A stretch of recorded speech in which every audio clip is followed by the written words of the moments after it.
Why, hello, you lovely little peppercorns. My name's Noa Lee, and welcome to another edition of Retro Game Hopping. I am going to be playing on my wonderful Retro Pi today, and I haven't gotten any requests yet, so it's my pick. I'm going to hop on over to Mega Man 2 on the good old NES, because that's what I feel like playing at the moment. So let's just jump right on in to the game here on my wonderful Retro Pi. And let's see if I can find the old NES. Doop, doop, doop. Go to, yes, McKids, MC Kids, Muscle. Or Magic Darts, there we go. There you go, Mega Man 1 through 6 right there, but we're going to play 2 because that's the best one of the series to this day, at least in my opinion. I also quite like Mega Man X on the Super Nintendo, but, you know, this one's better in my opinion, overall. I mean, adjusted for its age and all that. And we have what is quite possibly one of the best openings in video game history.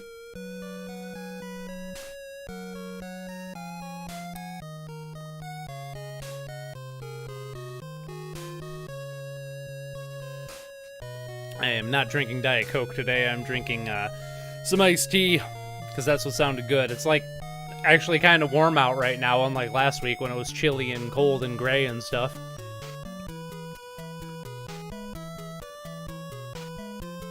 Oh, man. I played this game probably 100 times, but it never stops being amazing.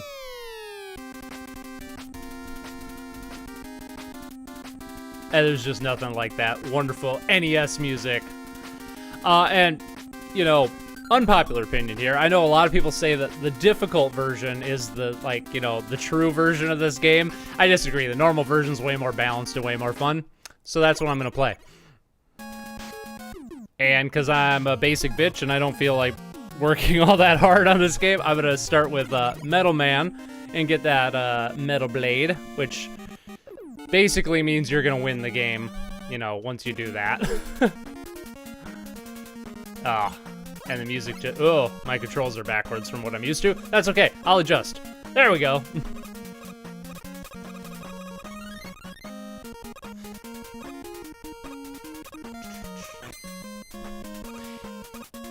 Yeah, even on the difficult mode, I think this... Ow. I think this is the best stage to start with, even though Metal Man is a little harder to beat with the Mega Buster on difficult mode or Japanese normal mode or only mode.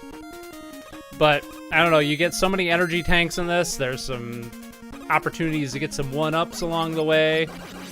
And the Metal Blade just destroys everything. Hey, what's up, Daniel? How you doing? Welcome to the stream. It's been a good week.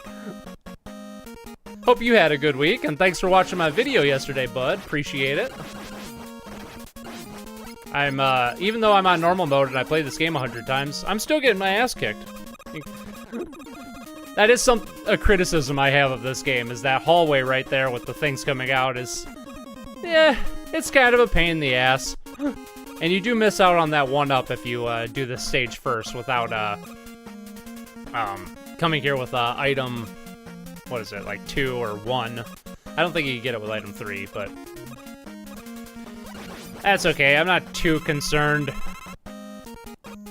Like I said, played this game a million times, so most of it's just muscle memory at this point. So even if I die, it really isn't gonna set me back all that much. This is probably my single most played NES game, come to think of it. I just can't seem to get enough of this game.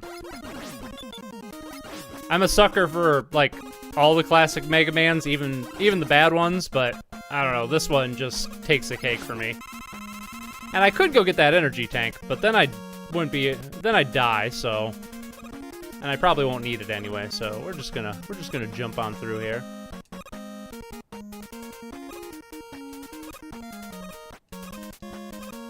And I think this game came out in 87, I want to say.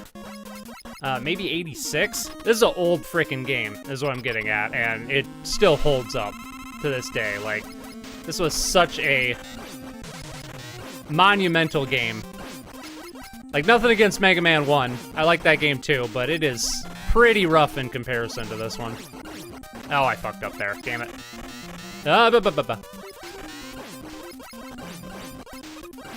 Oh. Okay. And I got the Metal Blade, so I basically just won the game, right?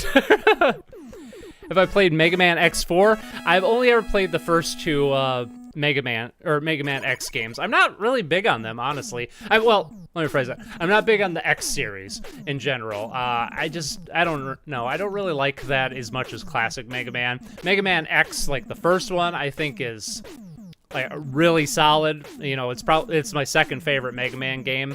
But Mega Man X2 didn't really do it for me, and from what I've seen, I don't think the rest of the X series is going to appeal to me all that much. My partner's played most of the X series, and he says they're not very good in his opinion, and we kind of have similar thoughts on games, so yeah. I don't know. I'll probably check them out eventually, but I'm always been more of a classic Mega Man guy, personally.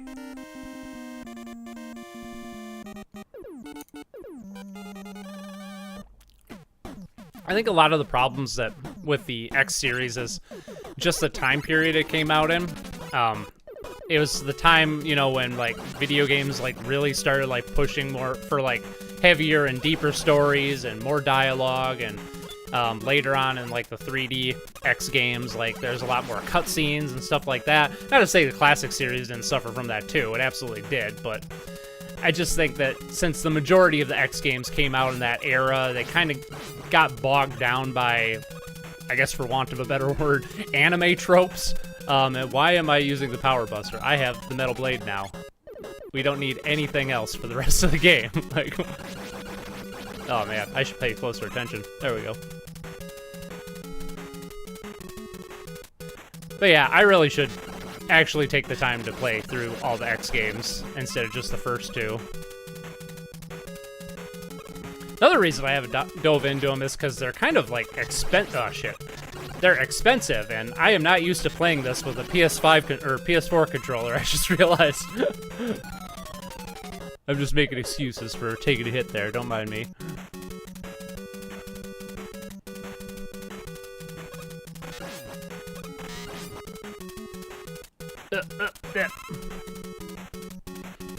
I've heard a lot of people say, like, you know, that's one of the main reasons you want to play this game on the difficult mode or the Japanese original mode, because otherwise the Metal Blade is just too overpowered.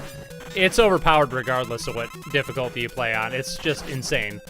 This thing just never runs out of ammo. It kills everything instantly. And I kind of think that's why I like this game so much, because the Metal Blade is just so much fun to use.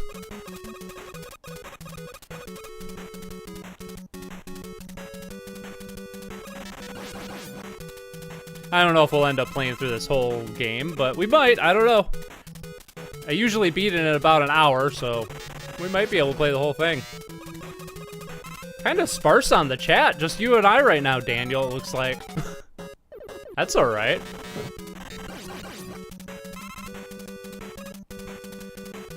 Perhaps the weather is nice everywhere, and we're the only two that are staying inside.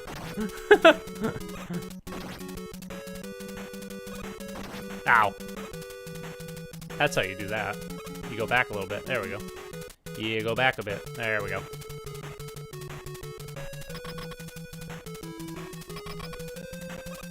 And then we get to Ye Old Woodman, who I pretty much have to tank all of his hits because, like, his one leaf shield attack is just way too frickin', the leaves falling from the top of the screen are always just way too hard to dodge for me.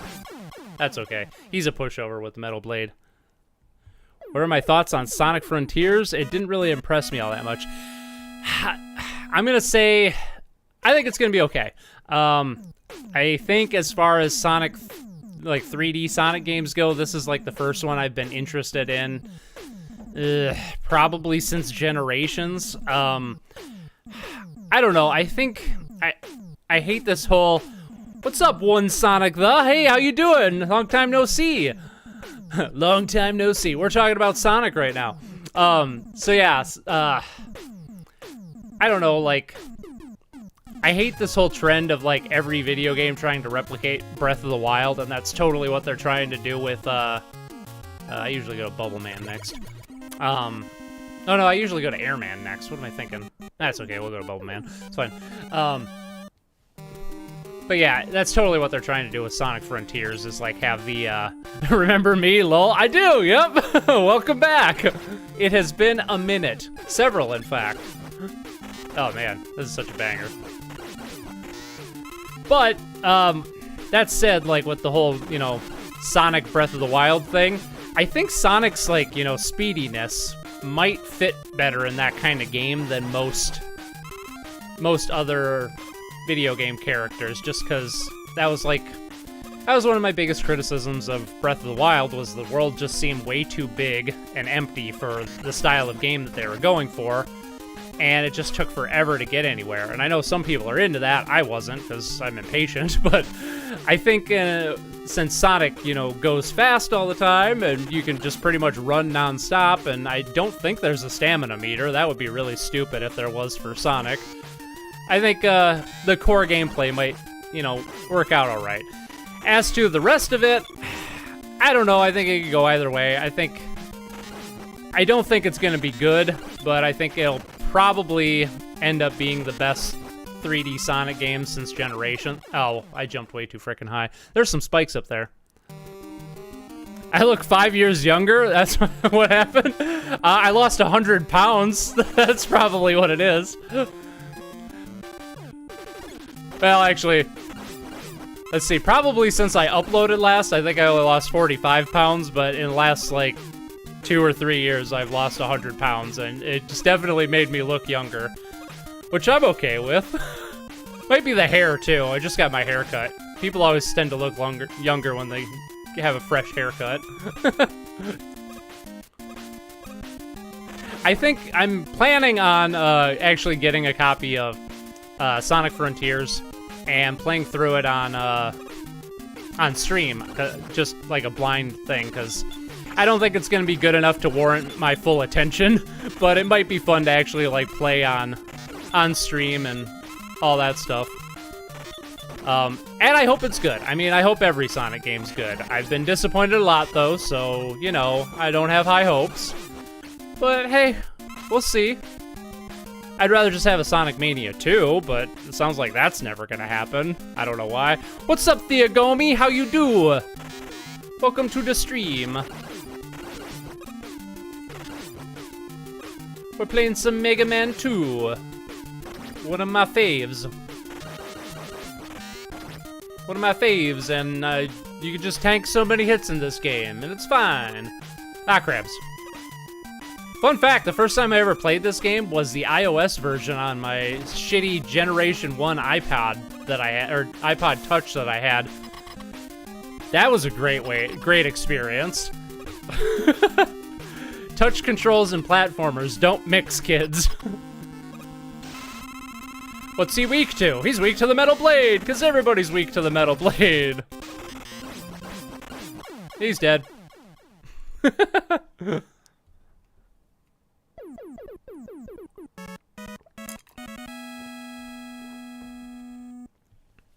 This is also one of the few Mega Man games where I don't totally check out after beating all the Robot Masters. That's something that I've always, I don't know what it is, and I've heard a lot of other people say this too, but like when you get to like the Dr. Wily stages or the Sigma stages and the X games, like it's most Mega Man games go downhill at that point. I don't know what it is, but I don't know. Mega Man 2 and 3 seem to avoid that, although the Doc Robot stages in 3 are kind of a pain in the ass and I really don't like them, but the Wily stages are probably the best Wily stages in the whole series, at least in my opinion, in Mega Man 3, and they're pretty good in this one. Hey, what's up, Live Coil? How you do? Ah, good old Mega Man 2. Took me a while to beat it in X1, but I sure had fun. Wow, that's like the same too, like, I think X1 was the first Mega Man game I beat, and then this was the second one I ever beat, and to this day they both remain my favorites in the series, so. Ugh. Do a little airman here. I think a lot of it just has to do with the music, honestly. Like, the music in a Mega Man game just makes or breaks it, and this and Mega Man X1 just have such killer soundtracks.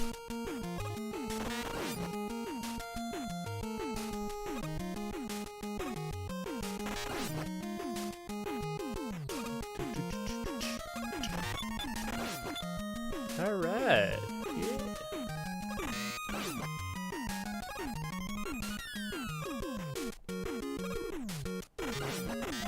Sorry, I just started grooving on Airman stage theme right here. Man, just so good. I was talking earlier about how this, like, I think this game came out in '87, which was 2 years before I was born.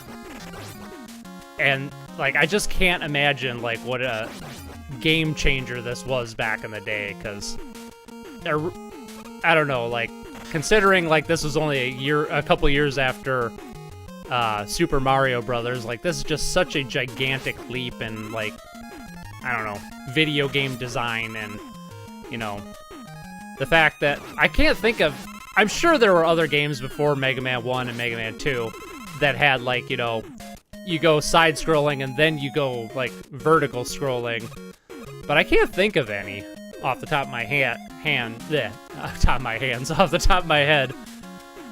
That was just, like, I don't know, so unheard of back then to, like, keep switching, like, the scroll direction at the time.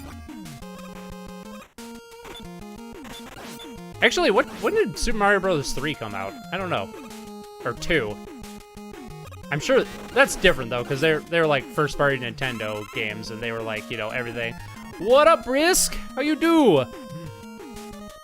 Have I played Mega Man 9? That one is excellent, too. Yes, Mega Man 9 is incredible. I haven't played it nearly as much as this one, but I did, like, when Mega Man 9 first came out, I played the crap out of that game. And for the longest time, my ringtone was Concrete Man's theme from Mega Man 9, because that's such a banger of a track. But yeah, Mega Man 9 is probably, I think, at least for me, like, in terms of my favorite Mega Man games, it's Mega Man 2, the original Mega Man X, followed closely by Mega Man 3, and then I think Mega Man 9 is after that.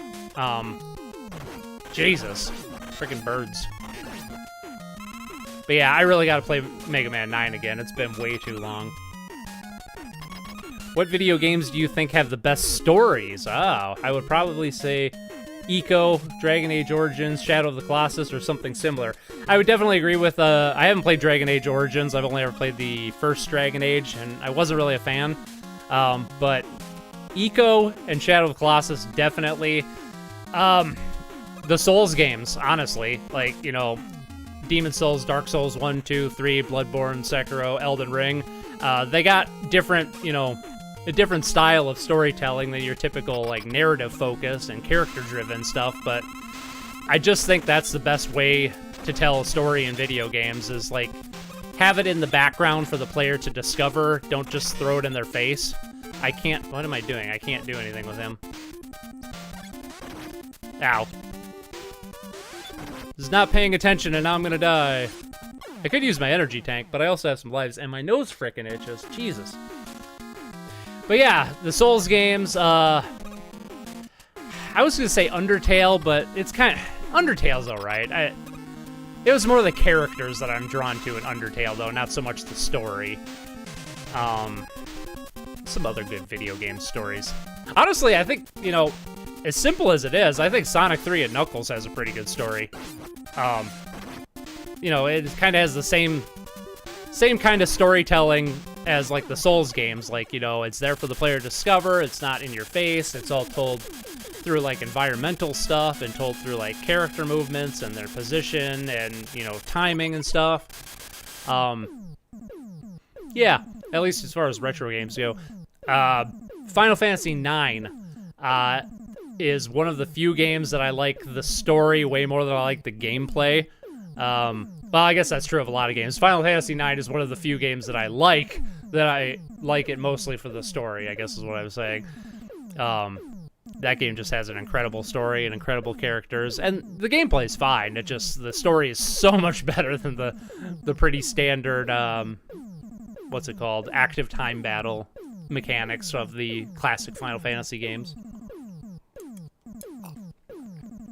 I'm sure there's many others, but I don't know, I'm one of those people that the story should always be a backseat moment in video games, at least in a narrative way. I hate cutscenes and all that.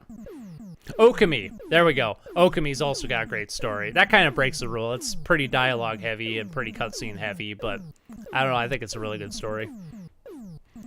I can't stay, but I'm here to say that I got Star Fox 64 and Doom 64 at a collector's convention. Play those games on stream. I might have to do that. We'll jump to Star Fox 64 after this, because I haven't played that in a long freaking time.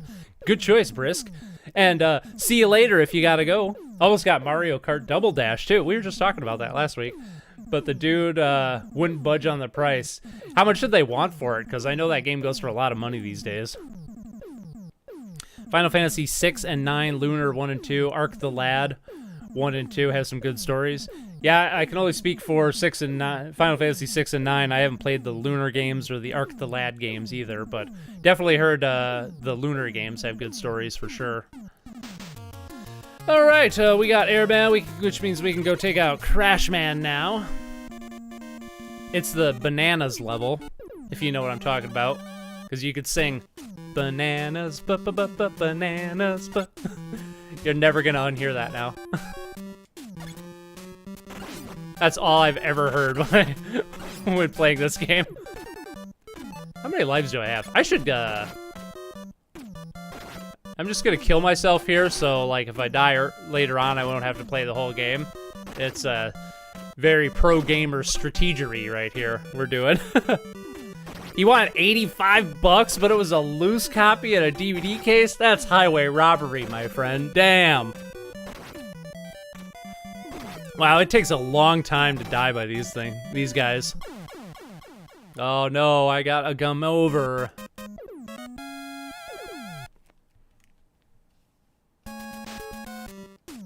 Okay, now we can take on the banana stage. He couldn't budge because it was his buddy selling it. He was just the middleman. Oh, yeah. I've definitely come across that at conventions before. I remember going to a retro gaming convention once, and there was this one seller. It was this guy selling his recently deceased friend's entire game collection to pay for like his funeral costs and stuff. Very sad. And so on that, like, I was willing to pay, you know, something like that. I don't think he was a con man. He could have been a con man, but I'm pretty sure that he was, you know, legitimately, like, trying to do a favor for the family of his dead friend. But the prices were not the most reasonable, but, you know, I was willing to pay a little extra for something like that. But I remember, like, a bunch of, like, you know, like, nearby people, like, trying to, like, pull customers away from that table and be like, hey, we have the same game for $5 cheaper or something like that. And I don't know, it just kind of rubbed me the wrong way. That's kind of been my experience with buying games at conventions in general, is that I don't, while the selection is great, I usually don't walk away with a good taste in my mouth, because most of the sellers there are just in it for the money, and they're kind of scummy. And I don't know, I just don't like dealing with those people. I'd rather like, you know, buy from like a local used game store or used media store or something like that. But conventions are where you find the best stuff usually, so can't argue with that. I remember distinctly going to this one convention, and there was this really sleazy guy. Like, he just looked like, you know, he was wearing sweatpants, and he had like the stained, like, cut off t-shirt on, and he was really fat, and just kind of looked like, you know, the bottom of a garbage can looks. Like, just slimy and greasy. And he had a copy of Soul Blazer for the Super Nintendo in box, and it didn't have a price tag on it. And I knew it was going to be a lot of money, because Soul Blazer always goes for a lot of money, but I asked him anyway. I said, hey, how much for that copy of Soul Blazer? And he pulls out this wad of cash, and he had like several $100 bills. And he looks me dead in the eye and he goes, oh, it's crispy. And then he like licked his lips a little bit, and I'm just like, never mind, I'm not interested. And I just walked away, and he's like, oh, come on, man, it's crispy. It was disgusting, and that's kind of been my experience of buying games at conventions, so. Yeah, of course, that was the before times when conventions were a thing. I'll probably never go to a convention again. I was already kind of on the fence about them because of other experiences. I hate this section. the frickin' birds here. This shit's for the frickin' birds. I need a swig. Think you were right to skip on. Oh yeah, skip on the copy of Double Dash. If you're gonna buy a game like Double Dash, make it a complete copy. Absolutely. Anytime that's like a disc-based game, for sure. Hey, what's up, Boxing Jackalope? As I just beat the shit out of the microphone here. How you doing? Yeah, we playing some Mega Man 2. The guy was nice. He showed us a pic of him with Mike Tyson and a copy of Punch-Out. Nice. Instead of buying Double Dash from him, I bought a Shrek toy from my friend for $10. Nice. That's an equivalent purchase. You know, you gotta have the Shrek toys. Oh, God.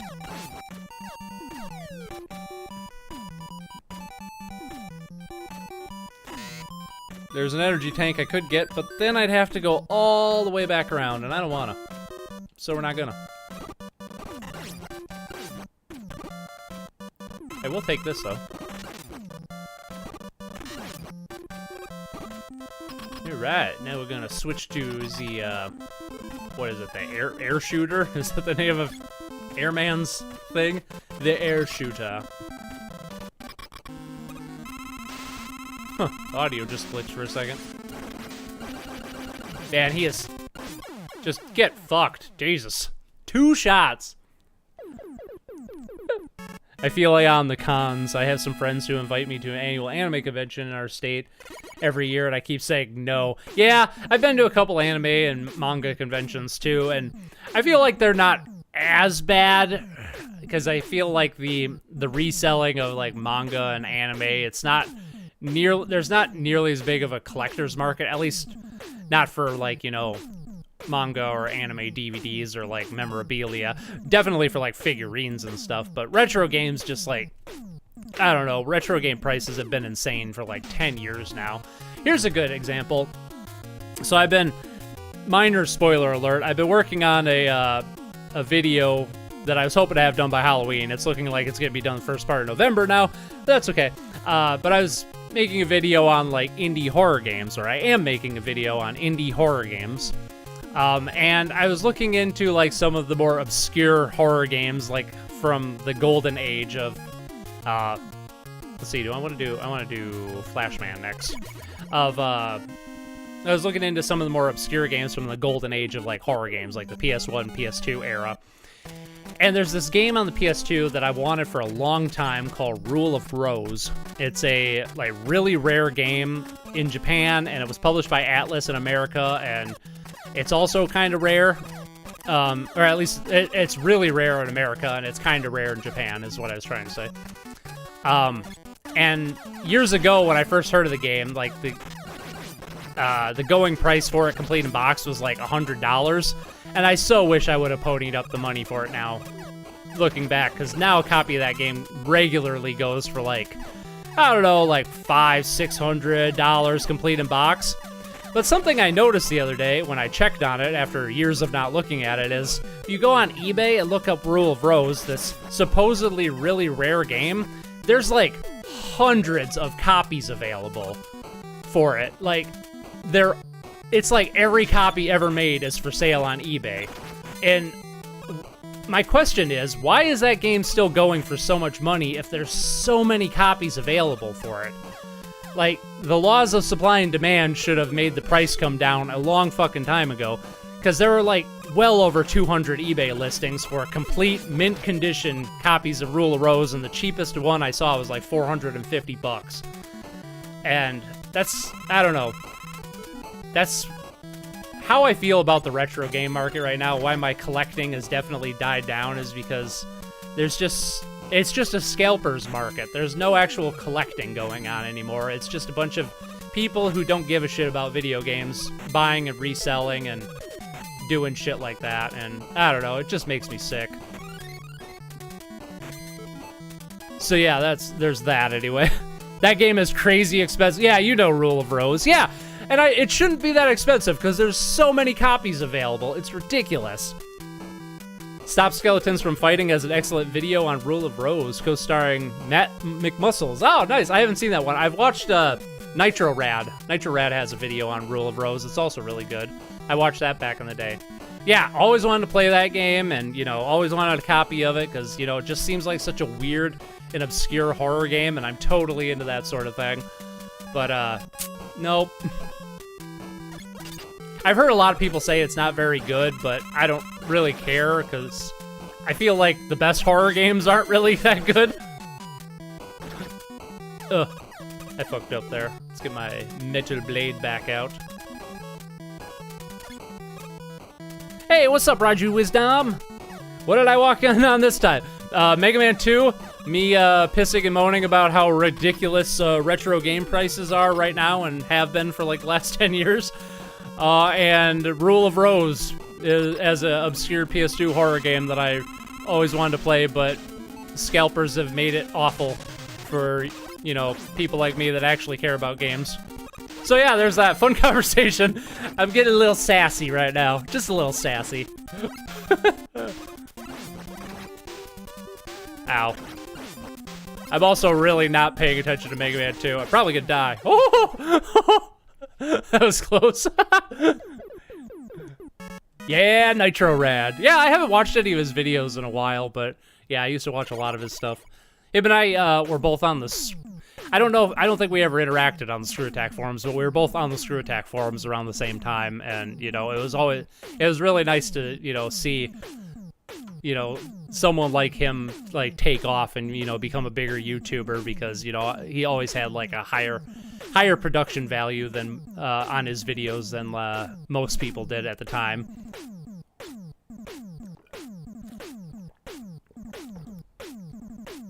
My friend in the UK has been flexing on me for a week now. You mentioned Nitro Rad. Who all other retro game critics do you follow?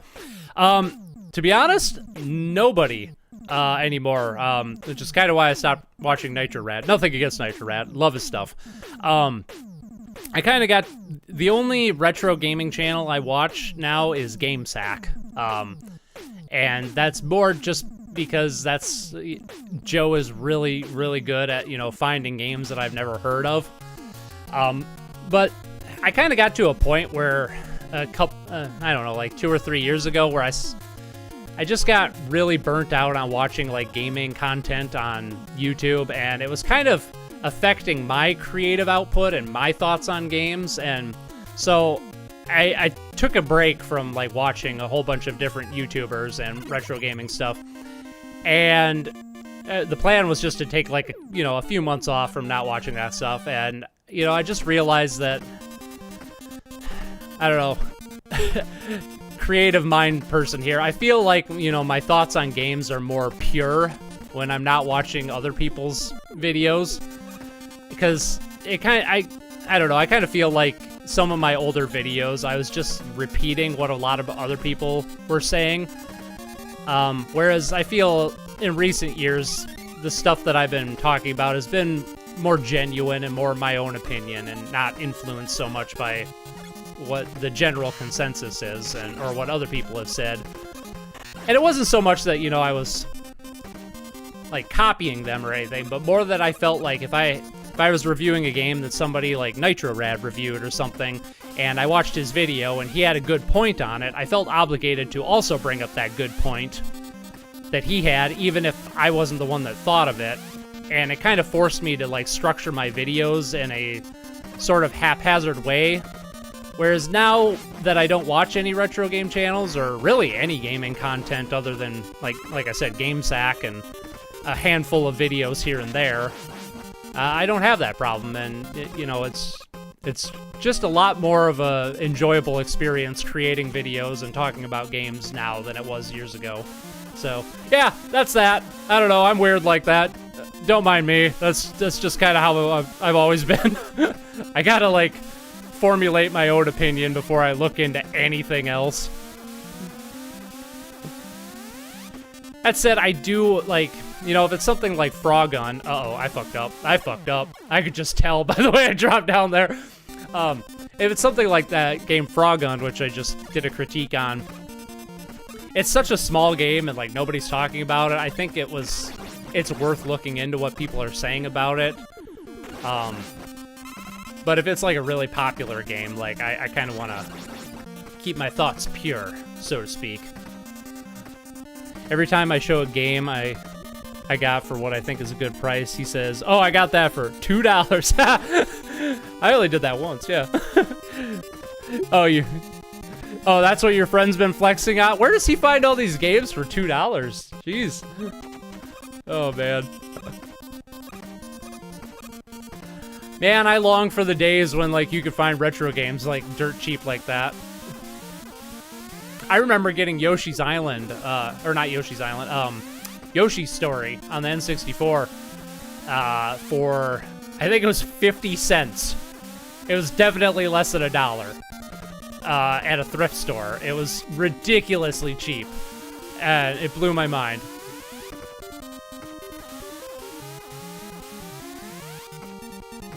I do have Flashman's thing. I could use that, but, you know. Why do... I keep hitting the wrong button because I'm not used to this controller. But why do it the fun way? Why am I even bothering? Let's just run past here. Excuse me. Ow. Pardon me. Kindly fuck off.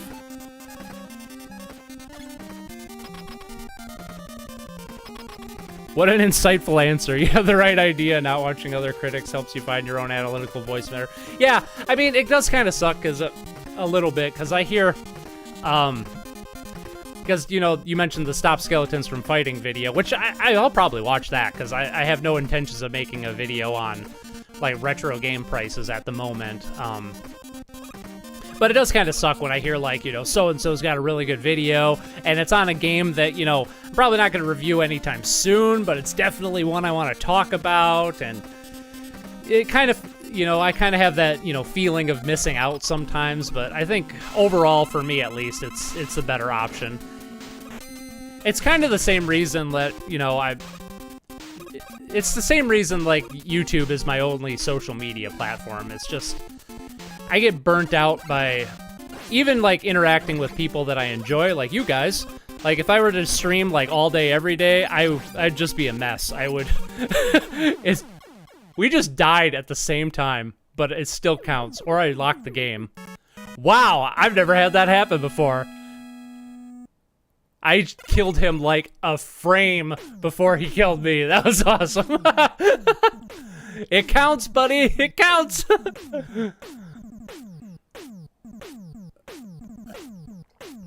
But yeah, I get burnt out, like, you know, if I'm a major introvert, if you guys couldn't tell, so I get burnt out very easily through socializing, even if I'm having a good time. So you know, a lot of times, a lot of people, like, you know, say guard your energy or whatever, and, you know, that's something I gotta be very mindful of these days, because otherwise I could just, you know, fall into, like, a really bad slump, and that's no fun. That's no fun.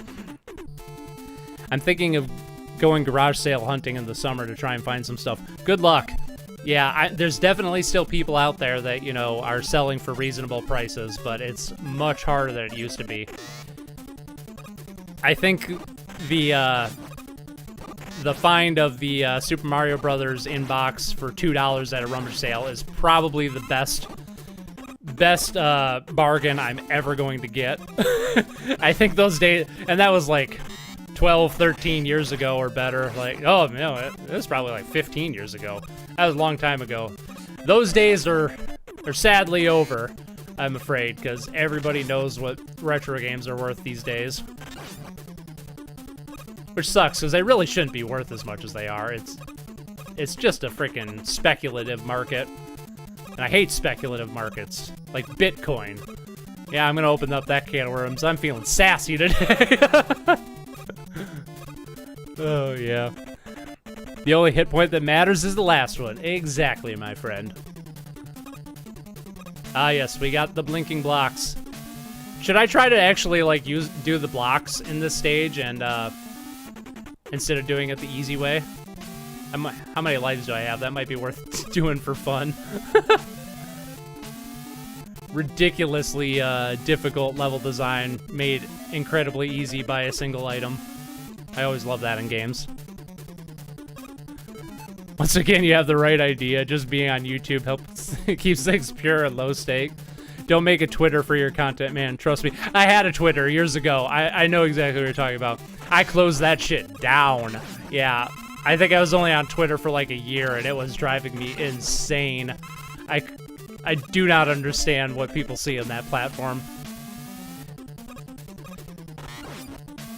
I did get talked into Facebook by my sister when I was like just out of high school, and I so regret that because that was such a waste of time, and I closed that years ago. But I mean, I'm sure Mark Zuckerberg still has all my data tucked away on some hard drive somewhere, which that's nice. All right, I'm gonna try this just for funsies, and then yeah, see, I already messed it up. We're not even over the lava yet. I have done this several times, but I still don't remember the pattern. There we go. Oh, there we go. There we go. Ah, see, yep. It does get easier after that point. My phone is gonna die soon, 8 minutes, so now I'll vanish from the chat. Vanish from the chat. Really doesn't matter because we're going out to eat in the car, and I'm in the car alone. Well, have fun, Briss. Thanks for coming out for a bit. Hope your phone doesn't die too bad. Hopefully it'll come back to life for you.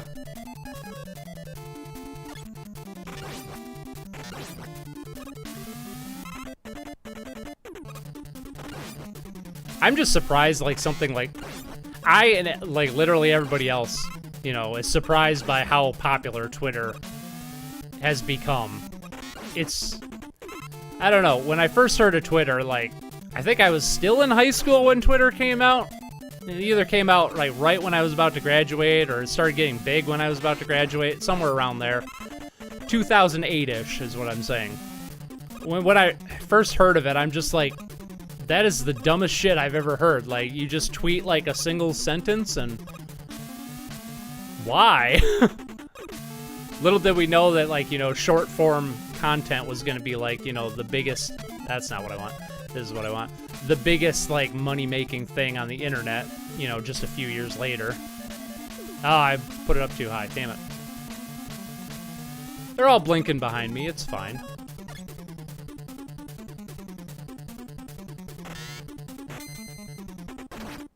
Oh, you know what? I was just gonna try to slide under him. There's no slide in this game. That's Mega Man 3. And you are weak to the bubble lead. Or lead. I forget. I think it's bubble lead. Hey, what's up, stuffies? How you doing? Welcome to this stream. We're playing some Mega Man 2. What am I looking for? Bubble lead. Yeah. Probably gonna beat this game, because we just got the Wily Sages left after this. Sweet.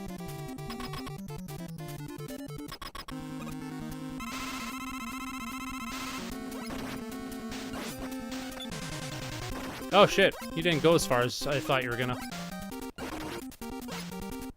Oh, I jumped way too soon. Wow. I always wonder why, when you died while fighting a robot master, the door on the left-hand side of the screen always disappears when you come back. I always wondered why that was. I mean, I'm sure there's some coding reason why, but I just always found it strange. That's not what I want. I want the bubble. Ow. Damn it, I keep jumping too soon. There we go. Now get out of here. Some more iced tea, certified iced tea moment here. Ugh. I should have brought more certified iced tea up. That's delicious. Should play Super Mario Brothers 2? Which one? The Japanese or the American one? We're gonna play Star Fox 64 after this one. Because I haven't played that in a long time, and I'll probably suck ass at it. That's okay, though. We got item 1 now.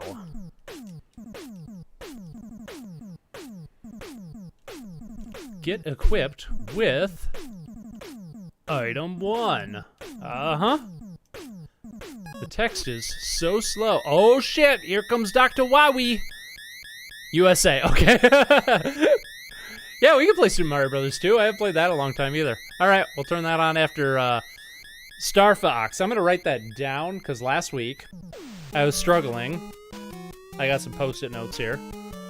We're going to do Star Fox SMB2. I should definitely make a best song in the game? Question mark? It's up there. I don't have the metal blade equipped like I thought I did. How many lives do I have left? Oh, we got one. We're good. All right. The hell was I saying? I should see if I can find a way to put in OBS like what game I'm gonna play next, like a queue list or something like that. That'd be fun. I'd have to type it in manually, but that wouldn't be that big of a deal.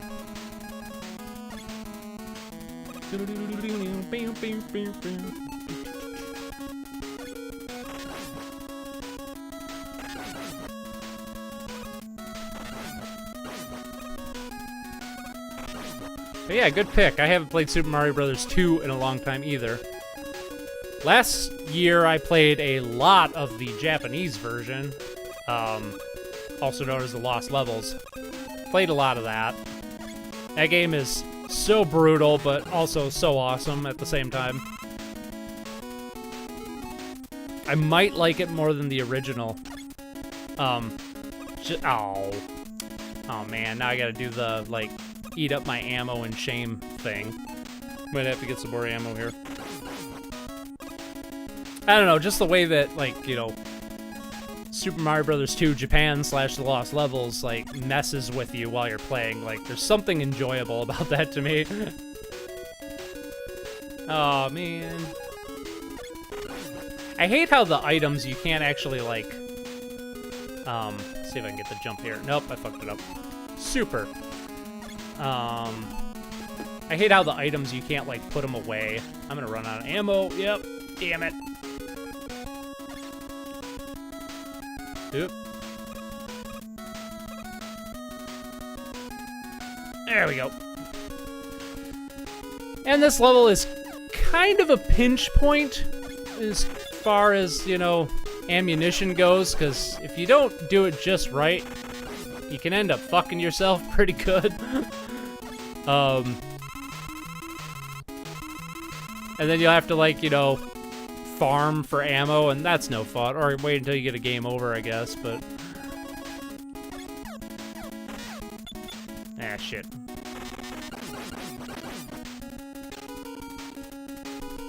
By the way, how's everyone this fine afternoon? I'm doing good. How are you, Stuffies? It's a nice fall day out today here. Actually, it's kind of hot for my taste. It's low 70s, which kind of a heat wave compared to what we had last week, which was like chilly and dreary out. Oh, I fucked it up. Whoop, whoop, whoop. This might just be like the hardest environmental puzzle in the game, because you gotta space those just right. And we'll just go up here. Now hopefully I don't mess up the dragon here, because then I won't have enough ammo to do that over again. Which they could have fixed if they just would have put the checkpoint right here, like, you know, a normal game developer, but I don't know. And then I almost messed up the jump there. Technically, I think he's weakest to atomic fire, but it's easier to land a shot with the Mega Buster. Oh, and then I fucked it up, so now I'm gonna have to farm ammo. Sweet! Super! No matter how many times I play this game, like, this level just throws me for a loop sometimes. Great, personally, I'm making a custom Sonic plushie. Nice! That sounds like fun. I've been getting into puppetry making in the past If you've seen my Romani's Mini Arcade video that I released a couple weeks ago, that was a puppet that I had made that I was quite proud of. Excuse me, choking here. I need to get some more ammo for that, which means I'm gonna need to go back because I screwed up. Shit.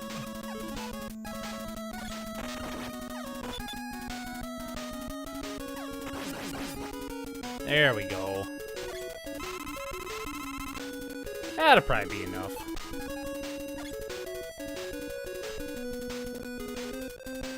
That's something that I've been working on for my videos, is more like practical effects and stuff. I'm kind of burnt out on, I've been burnt out on like computer graphics and, basic animations and stuff like that. I want to inject a little more flair and some more variety into my videos. So that's kind of why I've been, making puppets, and I'm getting into stop motion and trying to do some more practical effects in my videos. And I'm gonna do, hopefully, I don't know if it's gonna work out yet. Still gotta do a couple test shots, but for the video I'm working on for indie horror games, I'm hoping to film it outside at night. I've never filmed a nighttime shot before. I think I know what I'm doing, but I'm hoping to actually film it at night, and I just think that would, make it a fun little video, different from just me shooting down in my basement with my studio lights on, which is, kind of how I've been shooting for the last few years.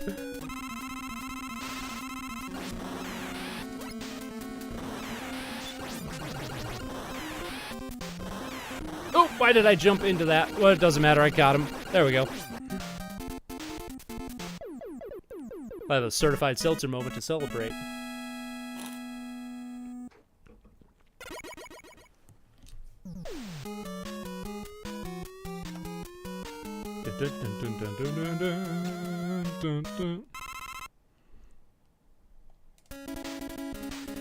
Here's another criticism I have of this game. They should have made 2 more tracks for this game. 2 more musical tracks, because it always bothered me that, like, they just used Dr. Wily Stage 1 music again for this stage, and it doesn't really fit. I feel like this should be a more somber tone, personally. Why is the chat so dead, lol? I don't know, maybe it's just because I'm playing Mega Man 2 and everybody's seen Mega Man 2. Hey, what's up, Colin? How you doing? Can't stay for long, but hey to you too. Thanks for coming out for a bit. Yeah, the chat is a little dead today. That's okay, though. I'm wondering if it's just a nice day everywhere and everybody's outside. That wasn't the... I don't want that one. I'm going to use up all my ammo on that again. Damn it. Let's just go over here.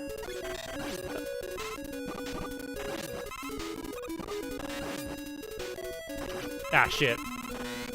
I don't know, Brisk had something going on, and somebody else had something going on. They couldn't stay for long either, but that's alright. No. We're just hanging out. I'm going to be streaming for, a couple more hours still. Chat can always light back up. Or not. We'll just keep playing. What am I looking for here? 2. I want 2. I want to take a hit and go into the spikes. That's the way to do it. I might have went up too high. Yeah, that's what I want. No, that wasn't what I wanted. I always forget. There. Damn it.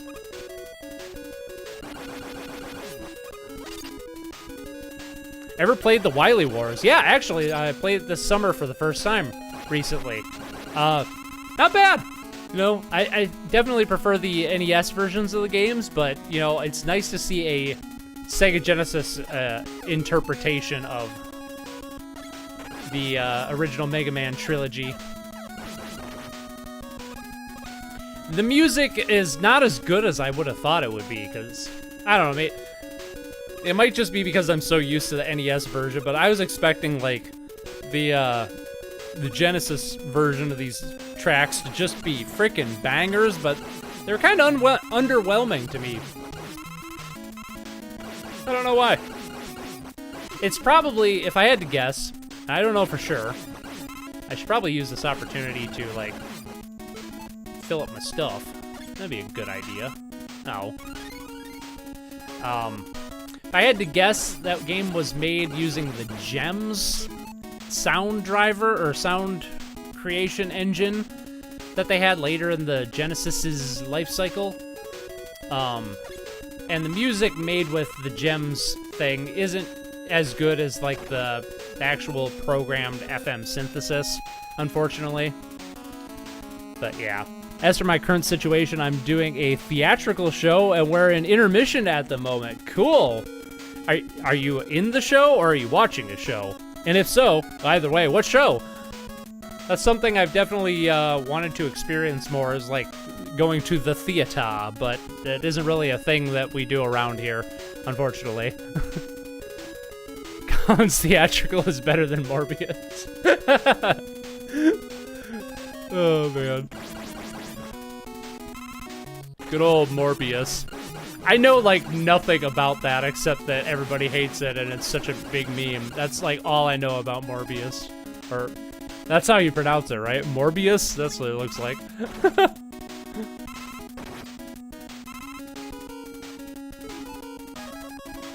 I did go see, we have,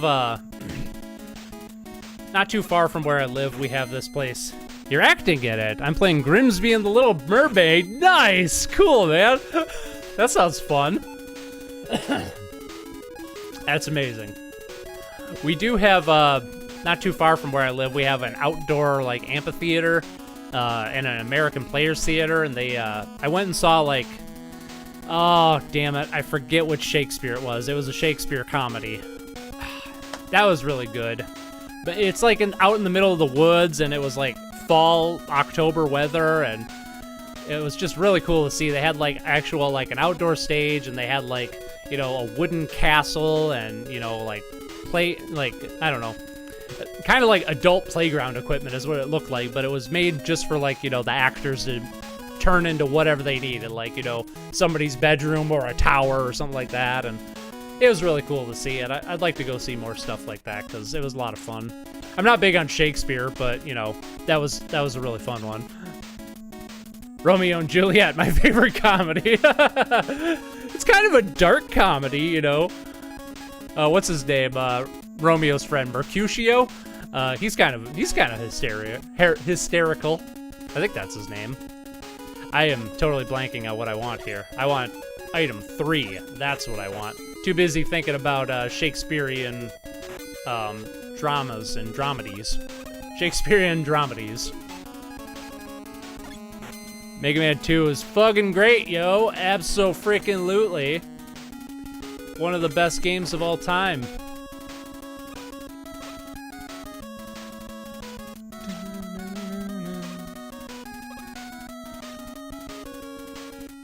Fun fact about this game, it was made almost entirely without Capcom's knowledge, because Capcom did not want to finance a sequel to this game. But Keiji Inafune and his team from Mega Man 1 made it in their spare time while they were working on... Ooh, I forget which game it was. I think it was one of the Capcom Disney games. I don't remember which one, though. I'm probably gonna die, too. Maybe I should use a...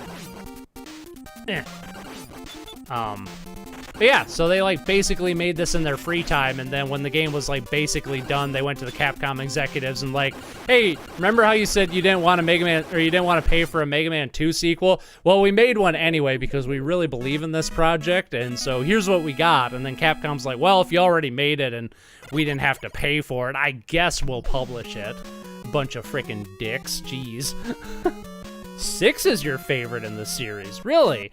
I was never big on 6. I have a fondness for 5. 5 gets a lot of hate, but I kind of like that game. It's interesting. But I'd say 4 is probably my least favorite, come to think of it. Maybe not. I don't know. I haven't played much of 4 or 6. I've only played through them a couple times each. So I'm not as familiar with them, but...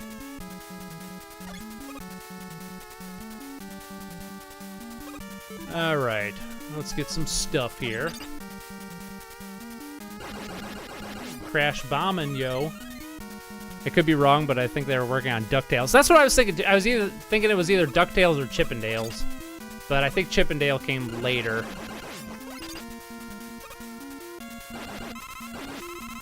Yeah, I think they, like, spent their entire workday working on DuckTales, and then, like, after hours they were working on Mega Man 2, and just putting in, like, double days for, like, several months, and... Man, the level of, like, dedication to Mega Man, like, saved the whole series, because I don't think they would have... If it wasn't for that, I don't think Capcom would have ever made another Mega Man game. And that is such a weird thing to think of. It's that one giant fish sprite that only appears in one spot in the entire game. I don't know. You can kind of tell, like, you know, knowing that little factoid about, oh, nice. Knowing that little factoid about Mega Man 2, that it was essentially an officially licensed fan game, or it is essentially an officially licensed fan game. You can kind of tell, because it kind of feels like that, because there's, like, weird stuff like the fish there that just, they show up for, like, a half a second, and then they're gone forever. Or, you know, the fact that, like, the game isn't very well balanced, if we're being honest. Like, you know, Metal Blade is insane, and some of the difficulty spikes are insane, but I don't know. That's okay. I think that's what adds to the charm of this game, though, more than anything else. 4 and 5 are good, but they just kind of blend in with the rest of the series for me. Yeah, that's kind of how I feel about 4, 5, and 6, to be honest. And then 7 and 8, like, we don't even need to talk about them, really. Like, those are... Especially 8. 8 is just straight up garbage town.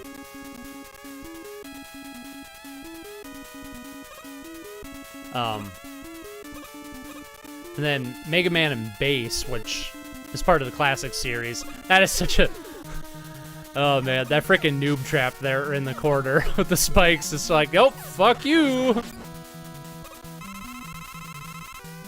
I always forget what boss is at the end of this level. Huh. I'm sure I'll know it when I see it. This is like my 85th time. Oh, this is the Gutsman bot. Right. Right. I remember now. All the best Mega Man games had evolutions that made them stand out from the other entries. Yep, definitely. 7's one of your personal favorites, huh? Interesting. I think he's weak to the quick boomerang, right? Oh yeah, definitely. Oop.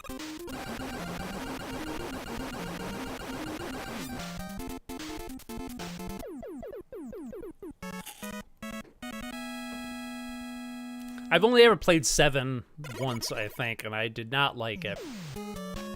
It was just way too... I don't know, it felt like stiff and clunky to me. Especially, like, you know, since I think that game came out after Mega Man X, right? Which, like, how do you, like, make a game like Mega Man 7 after making something like Mega Man X? Like, that just blows my mind. Hey, what's up, Tanish? The funny thing about the classic games is that you can choose any as your favorite. Yeah, I mean, I kind of agree. There aren't really any really bad ones, yeah. Like the X series with... Oh, unlike the X series with 6 or 7. Yeah, I've definitely heard 6 and 7 are garbage fires as far as the X games go. I mentioned earlier, like, I've only ever played the first 2 X games, and X1 is amazing, and X2 is pretty underwhelming, in my opinion. I've definitely heard X3 is better, though, but...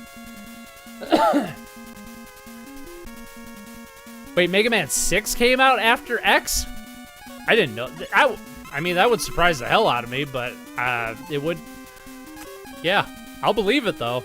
I'll believe it, though. Nintendo did do... Or, Nintendo... that was a common thing on, like, Nintendo consoles at the time. There was a surprisingly large overlap between, like, you know, NES and Super Nintendo times. Because, like, Kirby's Adventure, I think, came out in 94? Something like that? It was really late in the NES's life cycle. Which is probably why the game looks so frickin' incredible for that console. I am snug as a bug in a rug in my blanket right now. Nice. Perfect way to be on a nice fall day. With a cup of joe and a pumpkin by your side. Or something like that. Where's the hole? There's the hole. I found the hole! Oh yeah, I gotta make sure my crash bombs are filled up so I can actually beat the boss. Another, you know, another pinch point in this game. Oh, it's a 1-up. I thought there was an energy tank down there. Oh well. Actually, never mind. X came out only a month but after 6. Still, that's really close. Holy crap. I didn't realize they were that close together. I want the metal blade. I have to have another certified seltzer moment here. My throat's getting dry. And I keep getting hit and falling down the ladders.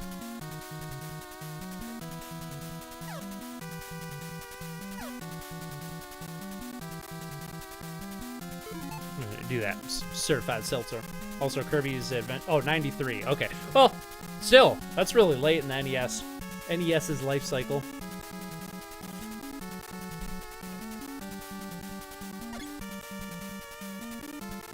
I think I was just gonna say, I think I remember where the hole is, but then I fell right down. It's here and then there. Okay, there we go. And then we got this wonderful insta pit here. Better play it safe. There we go. Boop. Oh! I got lucky right there.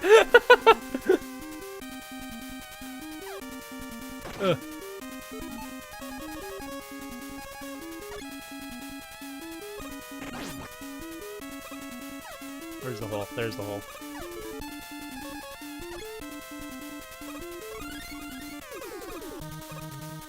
Might need that energy tank. I probably have like, what, 4 of them now? 3 of them. I got a few. Holy frick, certified Mega Man 2 moment! Right on. Yeah, we're getting close to the end here. Assuming I don't mess up this boss up ahead, which... I almost did, because I need some crash bomb ammo. Because you need all of the crash bombs. That's okay, there is a... Oh! Or we can do that. That works too.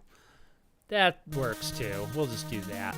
It's interesting how Kirby's Adventure is one of the best Kirby and NES games of all time, and it was rushed to pay off some of Hal's debts. I didn't know that. That game, Kirby's Adventure, was a rushed project? Are you kidding me? Wow. That is really surprising, considering that that's like, you know, one of the most polished games on the system. And one of the most ambitious. Yeah, Hal was insane. Like,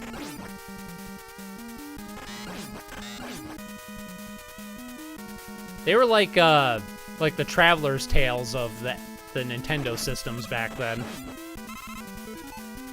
All right, what am I found a thing. You could just stand here with the leaf shield to farm stuff. I found out recently. We'll wait for some ammo to come along. So this is how you get all your crash bomb ammo back prior to fighting this boss. You just stand here with the leaf shield and wait for the, you know, the big energy drops like that. And then you shoot it. And you fill up your crash bombs here. I'm gonna fill up some other stuff here while we're at it. Why not?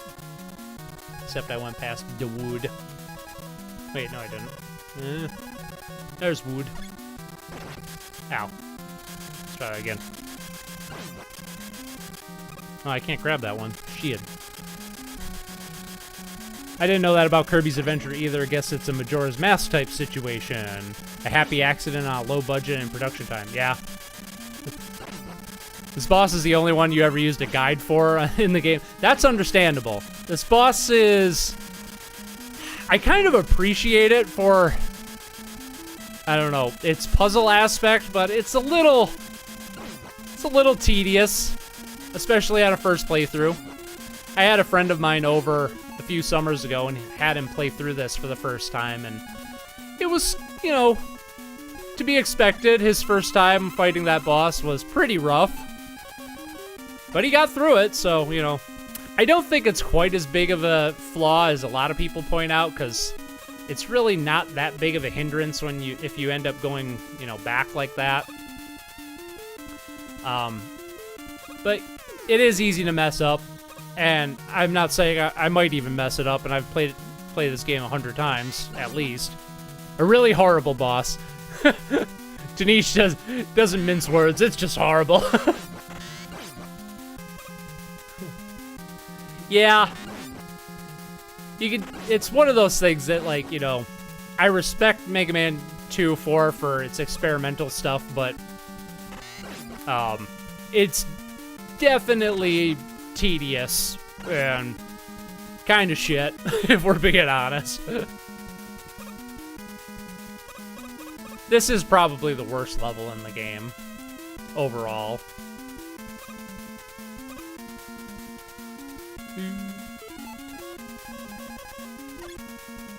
Wait till that platform gets out of the way so it doesn't screw me over here. Alrighty. Oh, I remember this boss now. Yeah, this is the low point. I've messed it up a few times before. Yeah, it's kind of... Ow. It's kind of hard not to mess up. This is where I usually end up using all my energy tanks, because I don't want to... You don't want to die on this boss. You don't want to die, and you don't want to mess up your crash bomb shots. Ah, shit. Oh, I'm going to have to use an energy tank. Get through the door, get through the door. Oh, shit. I was thinking... Right. Oh, that's okay. That's okay, we got energy tanks. We'll be fine. Here we go! Gonna have to leave for now, so have a good time. And just like Awesome Possum, kick Dr. Wowie's butt. Alright, thanks, Colin. Have fun with your theatricals, my dude. Let's see if I can kill this boss and not, you know, lose my mind. After I, you know, do this, let's wait for him to shoot. Shoot. Ow. Okay, that's fine.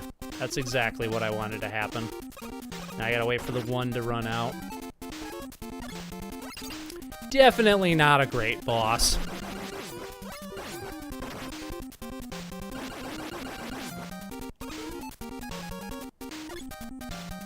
Oh, I messed that up. Oh, Jesus. Let's just use up all my stuff here. This is what all my energy tanks are for, though, right? Oh my god. Should probably use an energy tank. Good luck on your show. Alright. Energy tank. Just gonna take it nice and slow and just tank all the hits. That's the oh, come on. Are you kidding me? Nope, nope, nope, don't fall. Don't fall. There we go. Alright. Now let's just turn and do that. Do one of these. Don't fall. There we go.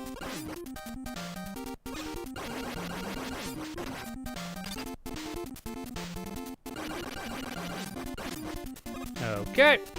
Ow. Get that, 3 out.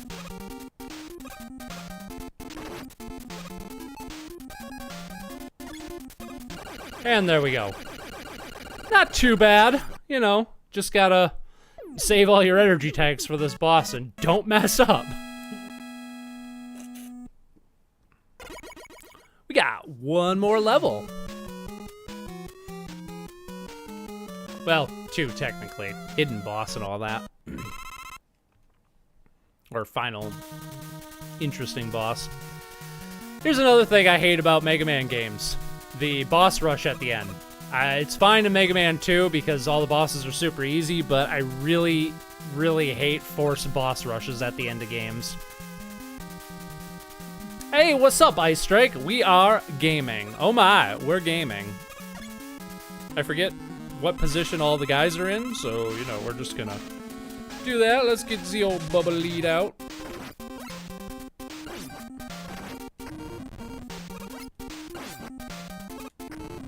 Come at me, bro. Give me that health. We're about to beat Mega Man 2. We're getting pretty close. Now we got some airman action here. Just, you know. Ow. There's, like, no way to dodge some of these things. Like, good thing he doesn't hit very hard, because, Jesus. Ow. This is definitely a boss where, like, you know, the slide from, oh, damn it. The slide from Mega Man 3 is, like, necessary, but it's not in this game. I've only beaten Mega Man 1 and 7. I will never forget the pain of Mega Man 7 Wily Capsule. I don't even remember that. I've only ever played that game, like, once or twice, so... Boss rushes are fun, but they should probably always be optional. I agree. I do like boss rushes. I just don't like them forced into the main game, personally. To me, it's like a different mode or, you know, something like that. And that's, you know, always been one of my biggest criticisms of the Mega Man series is you're forced to do the boss rush at the end of every level. And it's really not that big of a deal because it doesn't last that long. And you usually have all the weapons anyway, so the bosses are usually pushovers. But I don't know, just from a pacing standpoint, it just kind of tanks at the end. I love the one in Metal Gear Solid 3 Subsistence. Is that the name of the game? Subsistence? I'm dyslexic. I always thought it was Substance. This is the first time I've ever seen that. Always tried to get a high score on them. I did do I did like the boss rushes in Froggun recently. That was one I actually enjoyed for like the first time ever. And you remember the newest game they played? I've played so many retro games, it's hard to remember. The newest game, like the most recent game, the most recently released game I've played, I think, is Froggun, yeah. Other than that, I've been banging my head against Neon White for like a month now. Not that it's like really all that hard, but I'm trying to get like, you know, the best possible times and stuff. And Neon White is so freaking good. I love that game, but it's really hard to get all the... Oh, there we go. We got the the sexy bots again. Wonderful. New dating for all tastes and ages. Yikes. Let's just report that. Cool. We're just gonna... Yeah. Ugh, I guess, yeah, that. Okay. Okay, yep, cool. Thanks for not removing that automatically while reporting it, YouTube. Why didn't that one get removed? What the fuck? There we go. I think. Goodbye! Yay! Oh, it is Metal Gear Solid 2 Substance. Gotcha. Whew. Okay, I thought I was having a major dyslexic moment of like 20 years here. So oh, and Metal Gear... Oh, I was having a... Jesus! Oh my god. Wow. Major 20-year dyslexic moment there. Oh. The newest game you played was Splatoon 3. How was Splatoon 3? I haven't heard much about that. I think the latest one for me is Halo Infinite. Ew. Yeah. How's the campaign? I've heard like people say the campaign in Halo Infinite is pretty good. I was never really big, you know, I don't play online all that much, so I was never really big into multiplayer on Halo except for, you know, like Halo 1 and 2 back in the day. But I've always liked the campaigns in, like, you know, Halo 1 and 2, and 3 was okay, too, but after that, they definitely start focusing on the multiplayer a lot more, and, yeah. Hey, what's up, Mitcha Frauer? Hey, what games have been on the menu? We've actually only been playing Mega Man 2, so it was my pick, because chat was slow at the beginning, which is alright, and I felt like playing Mega Man 2, and we're just about to beat it. After this, we are playing... You know, I did write a Post-it note, and then I lost the Post-it note. It's over here. After this, we're playing Star Fox 64, followed by Super Mario Bros. 2, the US version. Probably won't play nearly as much Star Fox 64, because I'm not very good at that game, or at least last time I played it, I wasn't, so we shall see. The story mode was great. It's the best of the original 2 campaign and the Octo expansion combined. I've always been single player focused, but the multiplayer is pretty good too. Nice. Yeah, I only ever played the original Splatoon, and the campaign was okay on that. You know, the multiplayer was definitely the more enjoyable aspect. In fact, the original Splatoon is probably the last time I really got into like a online multiplayer game. We want some some flash here. We gotta flash him. Ow, as I flash him on top of me. What systems am I limited to? A lot. Pretty much all the 8-bit systems, all the 16-bit systems, some older computers prior, like 1980s computers. I got access to about 90-some games on the PlayStation 1. I think the entire N64 library.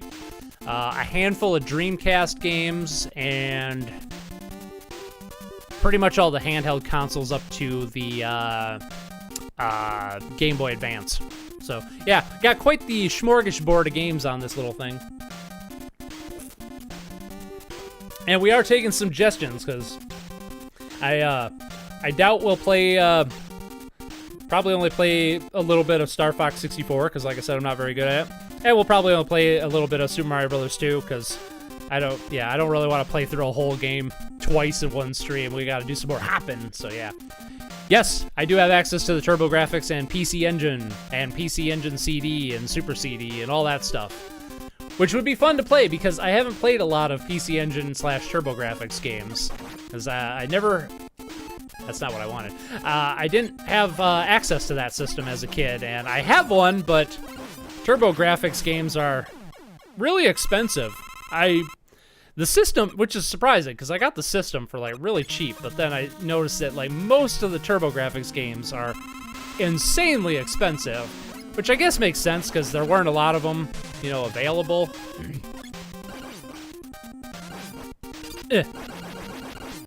Bitch. Love me some Splatoon. Yeah, I really got to play 2 and 3. Like, especially, like, I've heard the campaign in 2 is so good, and apparently 3's campaign is really good, too, so I gotta check those out. Excuse me. What are we doing? Probably the Metal Blade. You know, it's usually the Metal Blade. Hey, what do you know? It's the Metal Blade. And, get fucked. My only weakness. Myself. I just find it so hilarious that a single Metal Blade shot takes out Metal Man. It's so funny.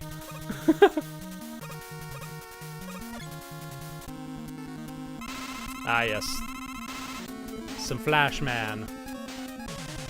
But I think I normally just Power Buster. Yeah. Or Mega Buster. Alright, time to fight some Dr. Wiwi. I don't remember... Quick Boomerang? I think Quick Boomerang is what I need. Damn. I think I want the Quick Boomerang, right? Okay, no. Definitely not the Quick Boomerang. Maybe I use the... Yeah, oh yeah, that's it. How many lives do I have? Okay, we're just gonna do this. Alright, go ahead. Yeah, that's fine. Can you play me one of the Bomberman games? I know there are quite a few on the TurboGrafx, but the 64 ones are cool too. Oh, yeah, we can do that. Let's see. I'm just gonna write Bomberman on, and we'll figure out after that. So, after Super Mario Bros. 2, we're gonna find a Bomberman game to play. A series I have not dove into all that much. Bomberman something I'm gonna put down. Unless you have a specific one in mind or can think of a specific one. I didn't like Bomberman 64 growing up at all, but Bomberman Hero was a fun time. Bomberman 64 was a game that I wanted to like so much, but it was, I don't know, it was just kind of a rough experience, and I never played Bomberman Hero all that much either. Oh.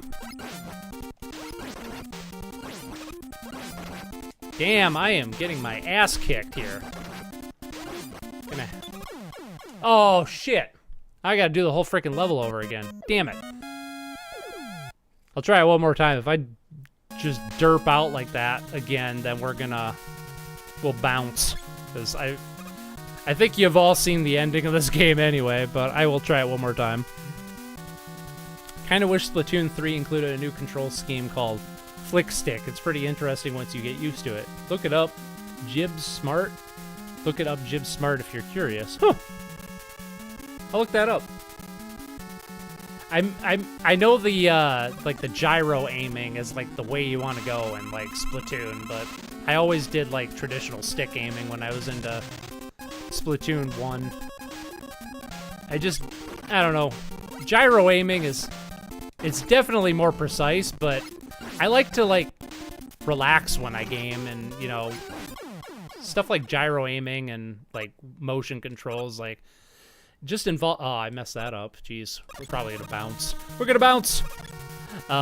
Just involves muscles I don't want to use while I'm gaming.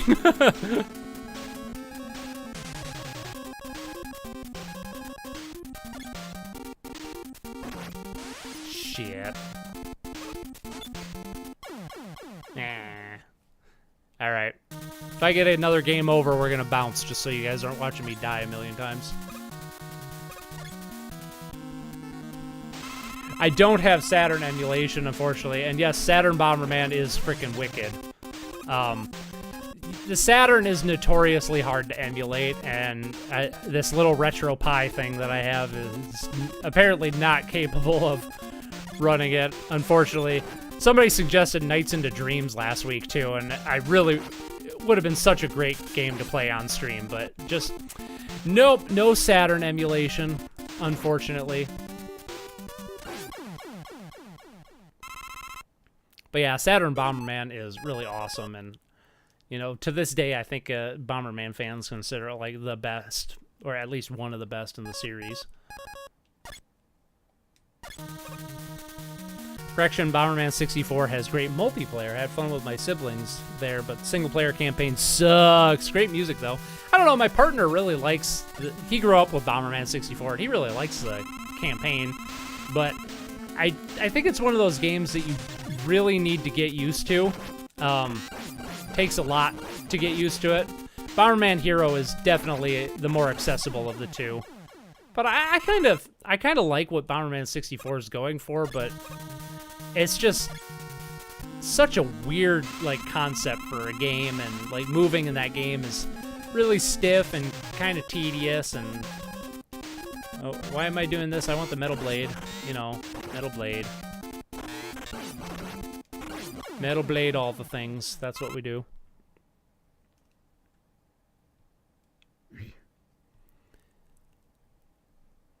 Bomberman's second attack? I don't know for sure. We might have that on our game shelf. I want to get a Raspberry Pi so bad, but now they're expensive. Are they? I mean, the only one I have... Oh, that's not what I want.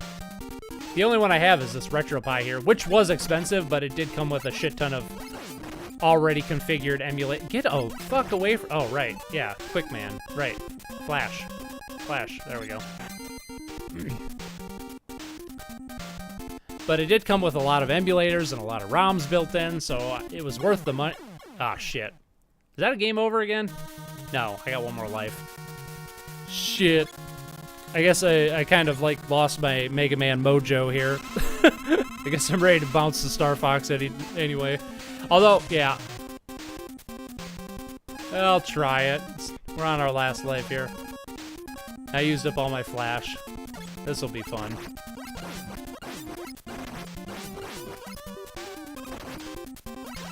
There we go. There we go. Not too bad. Just gotta tank all the hits.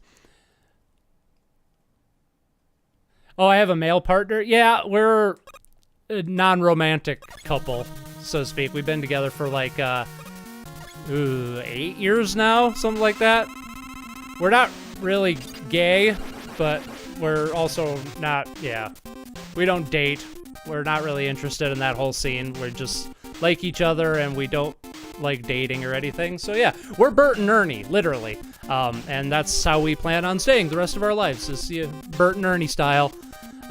Just kind of why, like, I find it funny when people say, like, Bert and Ernie need to come out of the closet, and I'm, like, one of the few people that's like, no, Bert and Ernie don't need to come out of the closet, because they describe my relationship perfectly. I would like some representation for the kind of relationship I have, so basically Bert and Ernie, yeah. What am I looking for here? I forgot who I'm fighting. Who am I fighting? Ah, Crash Man. Yeah, he's gonna go down quick.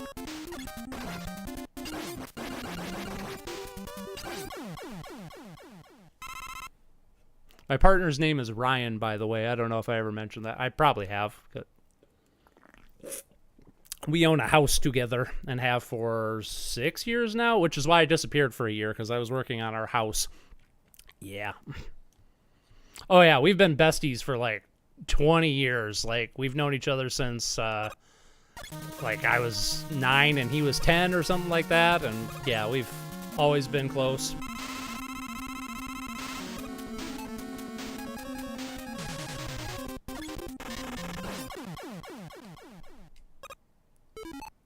There we go. Bye, Metal Man.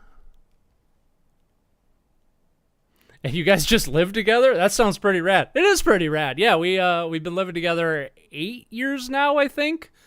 We got an apartment when I first moved out of my parents' house, and then we bought a house 2 years after that. So yeah, we've been homeowners for like 6 years now, and it's been pretty rad. Just him and I, and then we did have my cat Nin, who lived with us. He died a couple years ago, but now we have my cat Nui, who is his full name is Shira Nui, named after the wolf from Okami, because he's like white with like orange all over him and stuff. So yeah, just our happy little family here, just me and Ryan and Nui. Is Ryan the guy who plays Sonic in the Sonic 3D Blast video? No, that would be my cousin Alex, who lives nearby. Or Martin. I don't know how we ever came up with Martin, to be honest. But yeah, no, my cousin Alex is the one who plays Martin. All right. I'm probably going to die here because I'm on my last life, and I suck at the Dr. Wily state boss, apparently.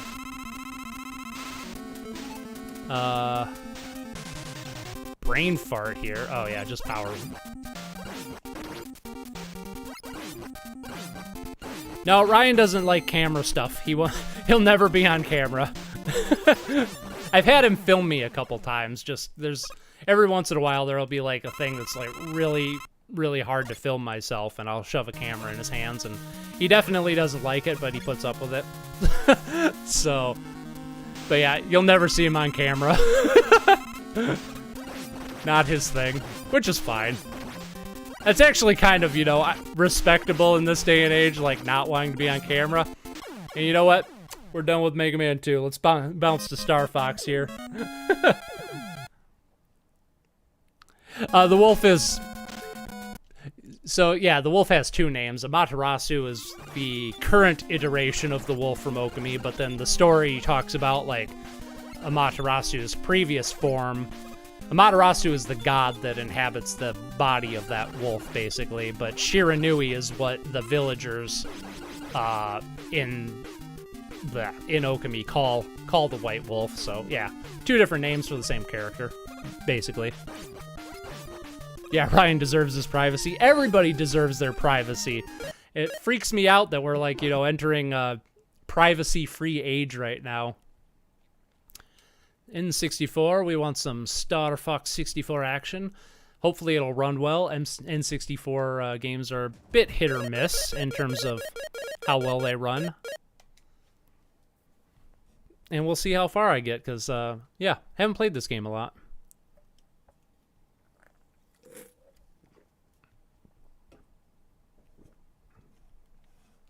Oh. Interesting. Star Fox. In.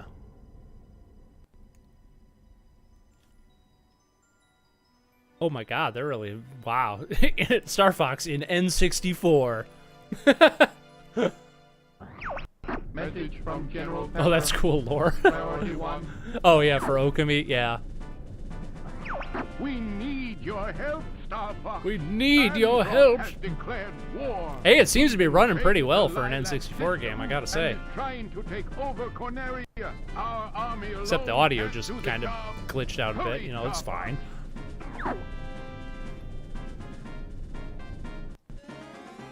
Oh, the static is an effect they use on there. I thought the game was glitching. Okay. Shows how often I've played this game. Never really been big on Star Fox, personally. I probably played the first Star Fox game the most, which is surprising, because this game is so much better than the first one.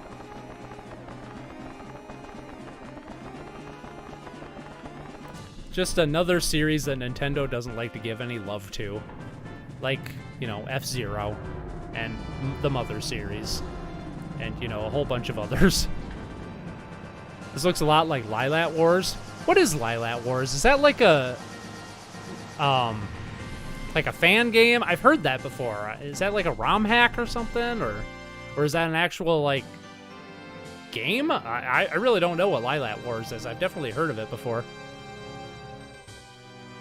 Have you ever heard Henry Rollins talk about his friend Joe Cole? They sound similar. Best friends living together type situation? No, I haven't. Man, Henry Rollins he's just kind of a gem of a human being, isn't he?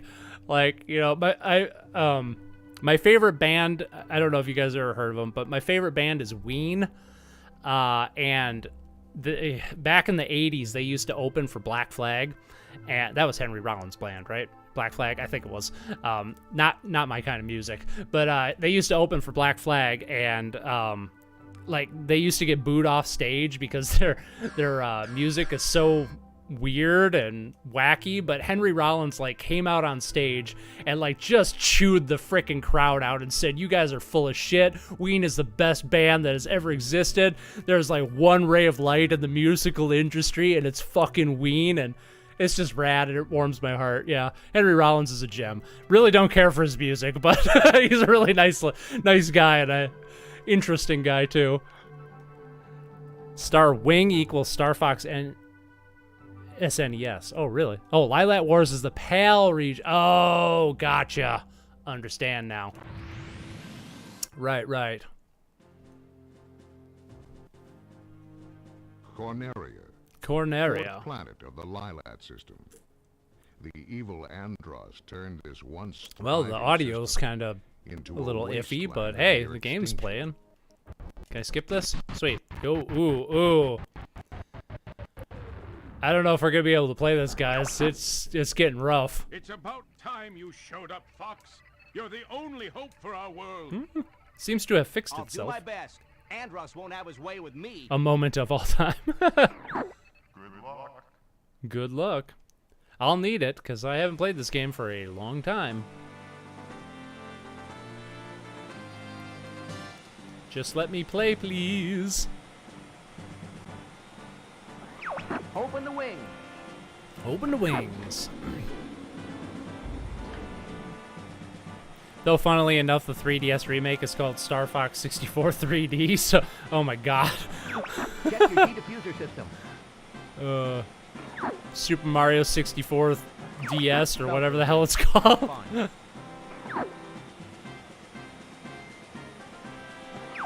I think it's because of Marvel's hero, Star Fox. I didn't even know they had a hero called Star Fox. I know absolutely nothing about comic books. I am complete comic book noob. I see him up ahead. Something that, yeah, I think, like, not saying you had to have grown up with comics to get into them, but definitely seems like it's harder to get into comics if you didn't grow up with them, and we just didn't really have anywhere that sold comics around where I lived as a kid, so it wasn't really anything I was exposed to. Flippy, watch out. Don't be on your toes. Alright, I gotta figure out the controls here. Okay, there's a bomb. Help me! That's how I turn. Ooh, this is really weird to play with a PS4 controller. Alright. We're figuring it out. At least the game's We're running. entering Corneria City now. This is horrible. This is horrible. What? Are you kidding me? This is widely considered the best game in the series. It's not horrible. Everybody stay alert. Oh, shit. I missed that thing. Why is Pepper on a billboard? He must be real. Oh, he's on another billboard. He's very popular. Ugh. You've got an enemy on your tail.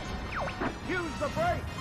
Use the brakes. What are the brakes? Oh, C down. Oh, which is mapped to right thumbstick. That's awkward. Okay. I'm doing adequate. Got a checkpoint. It's just like Conquer. I'll take this one.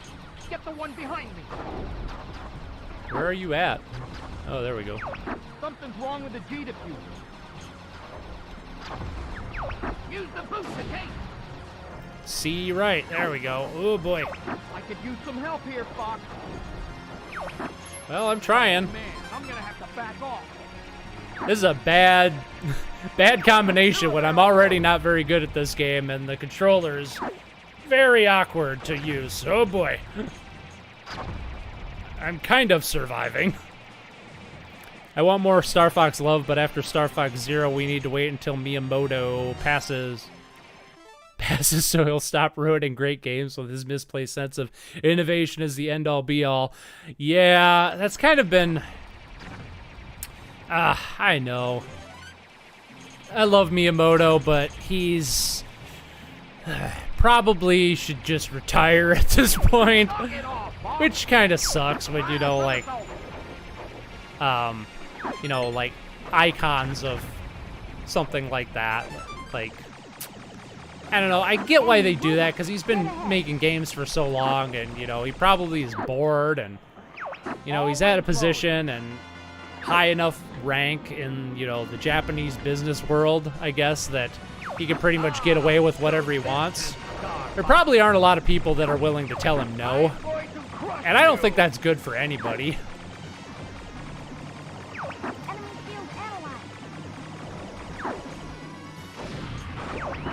I got a bomb in on him, you know, that's alright. Oh, there we go.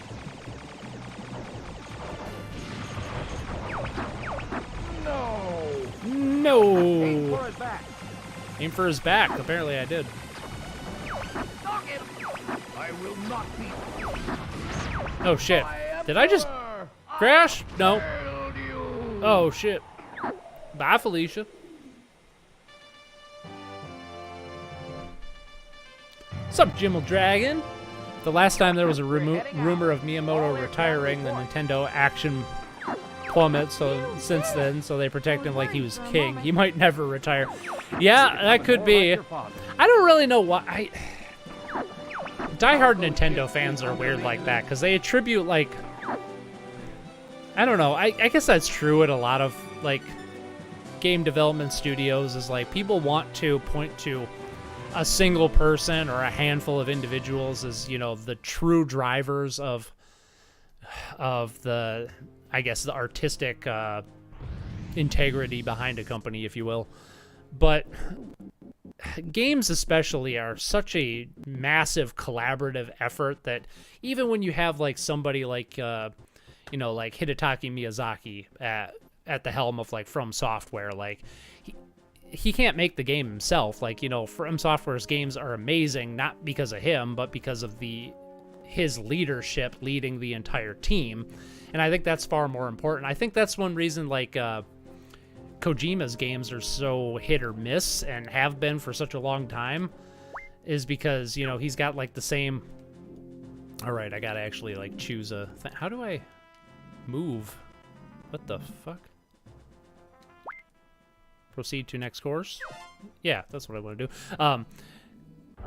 He's kind of got like the same thing going on, like, you know, this cult of personality, nobody's willing to tell him what to do, and I don't think that's a good position for a leader to be in because, you know, from what I've heard about like Miyazaki's stuff, you know, he's willing to listen to feedback and, you know, have other people like cut stuff from Software's games that don't fit. They're not just all there, you know, kissing his ass constantly. Although it's clear that, you know, the entire company greatly respects him, but they're not just there to like further his ambition. He's, you know, a leader first, and, you know, the creative lead second. And I think that's a lot more of a respectable position to be in, where someone like Miyamoto or Kojima seems to be like, you know, it's my way or the highway.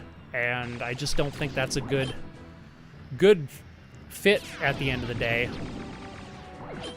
I don't know, I really respect the hell out of Miyamoto for like, and Kojima for what they've done in the past, but recent years, they really rub me the wrong way every time they talk about like innovation or, you know, this or that, and I don't know, I feel like a lot of it is just for marketing purposes at this point, and or their mascots. You know, Miyamoto, like, if he's doing something, you know, he's actively ruining games like Star Fox Zero, or he's just kind of sitting on the sidelines like he's a mascot for a football team or something. Excuse me. I gotta have a certified seltzer moment here. My throat is getting very dry.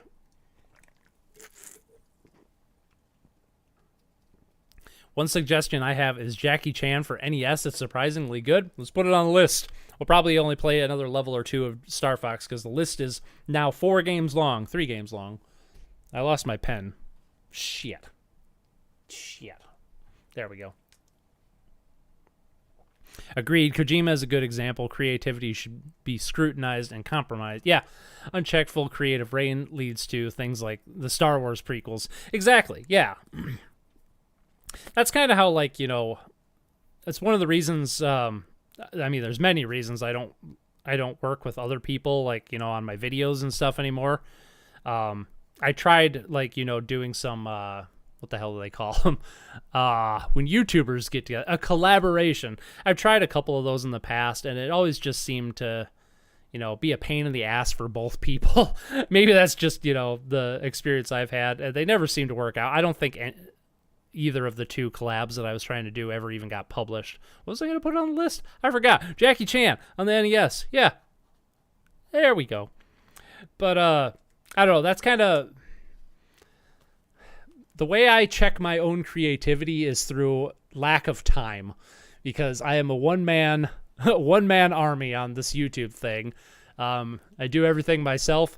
So while everything is, you know, my creative vision at the end of the day, I do have to cut a lot of stuff, and, you know, for time or for practical reasons. And that kind of keeps my creativity from, you know, completely ballooning out of control. At least a little bit. We'll see. I'm not going to talk about what it is, but I have been working on a video on and off for the last year and a half that hopefully will be done by the end of this year, that is kind of a little, you know, what's the word? It's me just throwing all my creativity at the wall and taking just no stops and no compromises. And I think that's fun to do once in a while, but if that's all you do, you know, that's kind of a different story. Kind of why I respect Toshiro Nagoshi. He was offered the role of CEO multiple times, but refused because he didn't want that. Shame he also left Sega, though. Yeah. Yeah, that's another thing you see a lot, too, is, like, people ending up in leadership positions that don't really want to be there, but they kind of get not really forced into it, coerced into it by, you know, the company or whatever. Although I think, like, Hidetaka Miyazaki is the CEO of From Software, right? I believe so. Can you make it? But I just think FromSoft does things, like, way differently than most companies, that, you know, they're structured in such a way that even though they're technically a AAA... Oh, right, I gotta use the boost. Or I could just dodge, that's fine, too. Even though they're technically a AAA company and they have like 300 employees, they're just, the way they conduct themselves is a lot more of, like, you know, a close-knit team than most companies do. Oh, let's boost on out of here, baby. Yeah. We got the bee there. Is Jackie Chan on the NES the one I'm thinking of where he has, like, the really big head?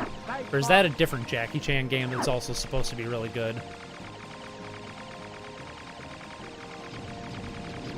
I'm actually surprised at how well this little RetroPie can handle N64 games. Like, you know, other than on the map screen where you choose the levels, like, oops, messed that up.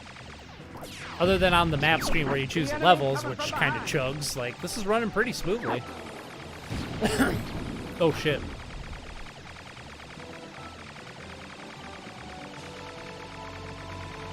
I can't hit that thing. Do a barrel roll. Do a barrel roll with Z or R twice. There we go. We had to get the classic do a barrel roll in there. Which is technically an aileron roll, yes I know. Oh shit. Mess that up.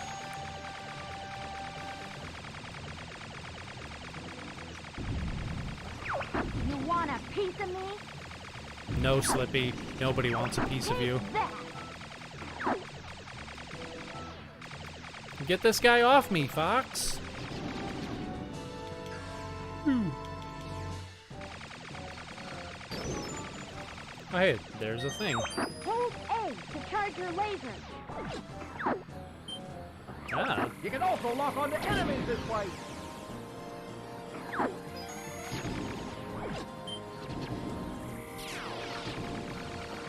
Never give up.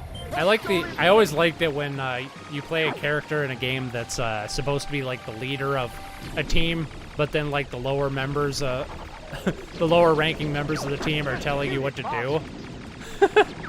It's always funny.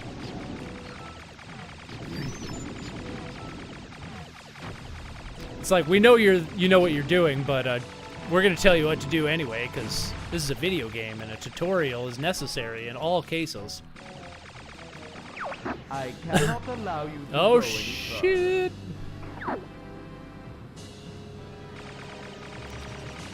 What do you got, home slice? Ally. further. Let's see what you've got. Probably not much. That shield Oh, is shit. absorbing the laser. Oh damn, Jesus! I don't remember this boss. I probably haven't played this game in like 20 years. Or better. Oh shit. Oh, come on. Come on. Good going, Buck. Oh, I see. I was attacking the wrong thing. Ah, fuck. That's okay. I think we're gonna bounce to, not that. I keep misplacing. I keep writing down, like, the games, but then I misplaced my post-it note. We're gonna bounce to Super Mario Brothers 2. But we're gonna take a quick break first. I shall be right back.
All right, and we're back.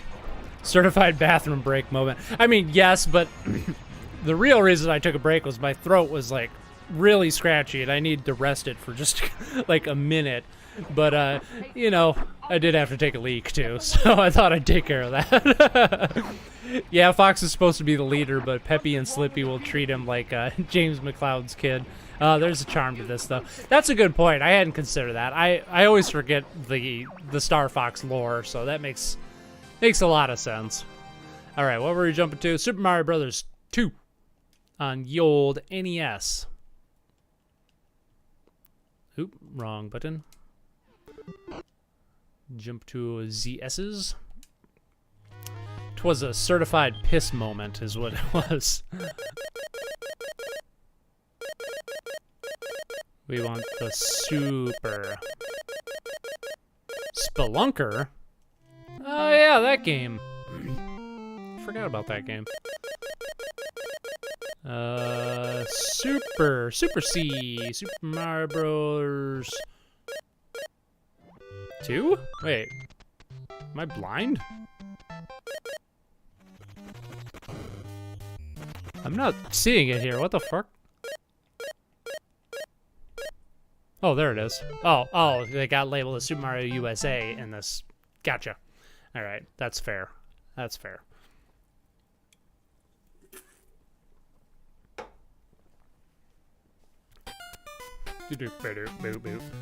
Talk about freaking classic soundtracks, man. Damn.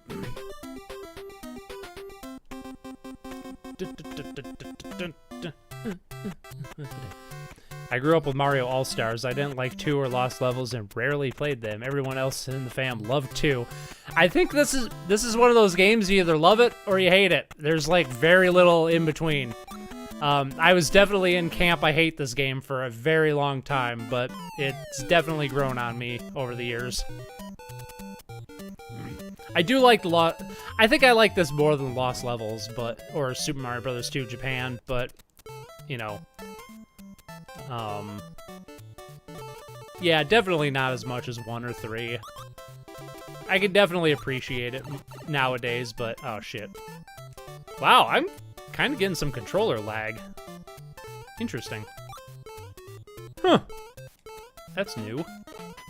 Something about this game is introducing a little bit of lag. I'm doing okay, I guess. Surprised I remembered that was there. Come on, I want to pow. I want to get the pow.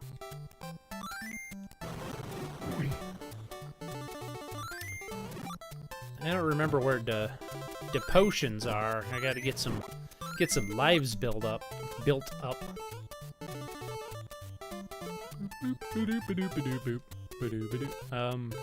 Excuse me.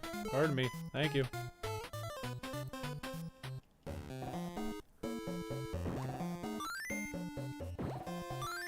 Oh. That's fine. It's fine.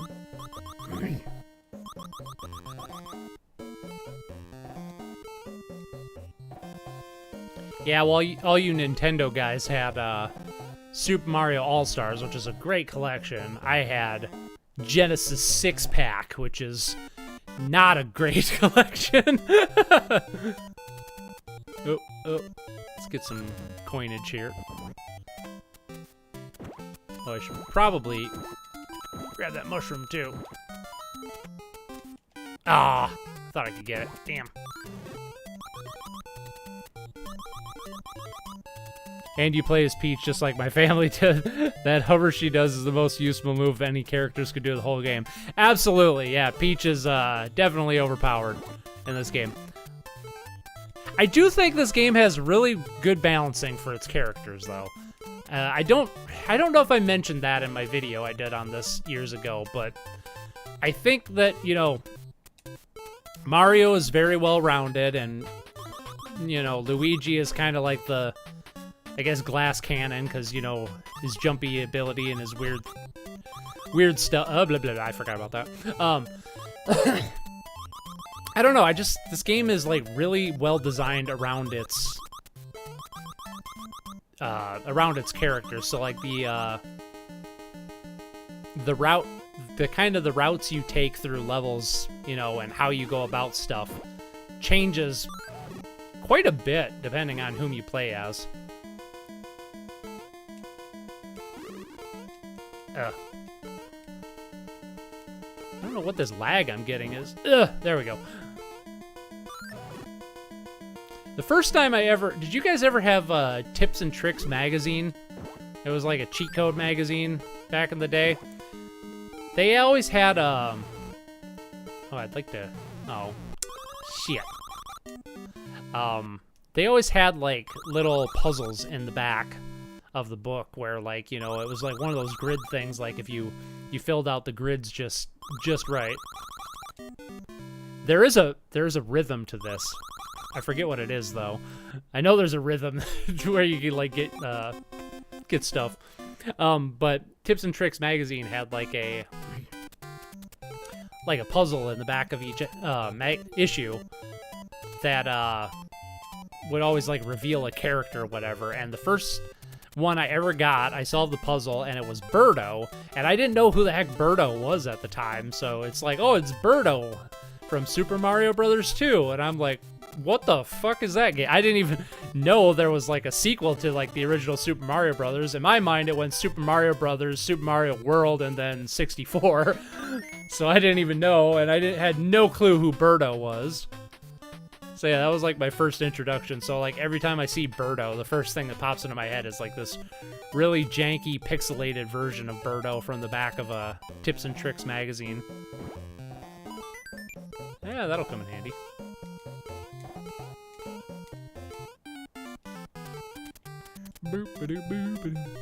Never go for the coins first in the Dark World, go for the mushroom first. Yeah, I know, that was such a noob mistake. Oh no, it's the creepy mask. He's coming to get me. They're coming to get you, Barbara. Peach. Suppose I could be collecting the cherries too, you know. That always helps. Ah, bomb!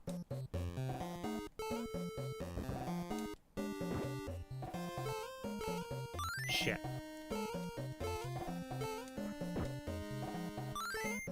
Oh, damn it. We'll go the long way around. We didn't have Tips and Tricks, but we did have Game Informer and Nintendo Pop. Oh, right, I picked up a bomb. Probably shouldn't hold it.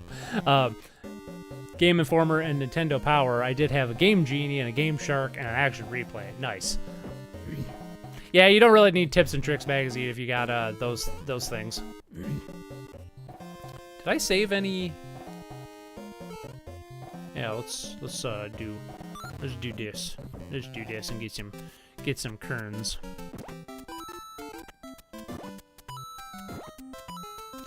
Yeah, I had. Oh shit.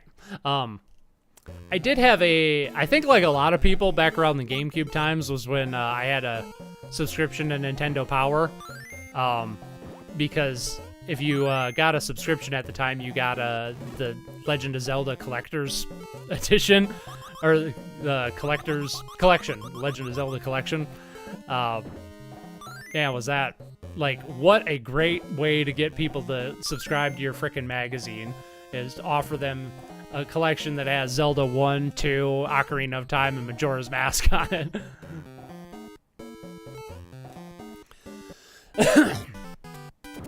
But if it weren't for that, I probably never would have got a subscription to. Oh, is there a? I think there's a. I'm gonna fuck it up. No, maybe there isn't. Oh, it's like over there. That's right. I remember now. Oh well. Right, you gotta hit up. I was expecting to go through the door there, and I didn't. I think the only other magazine subscription I had as a kid, besides a year of Nintendo Power, was, what the hell? I don't remember what it was called. It was like a Lego Creator, I think. It was like a Lego magazine. It was basically just a Lego catalog, but you got it every month, and I think you got... I don't remember what else you got with it, but... Yeah, we didn't really have magazine subscriptions a lot when I was a kid either. I don't think my parents ever subscribed to anything. Hey, there we go.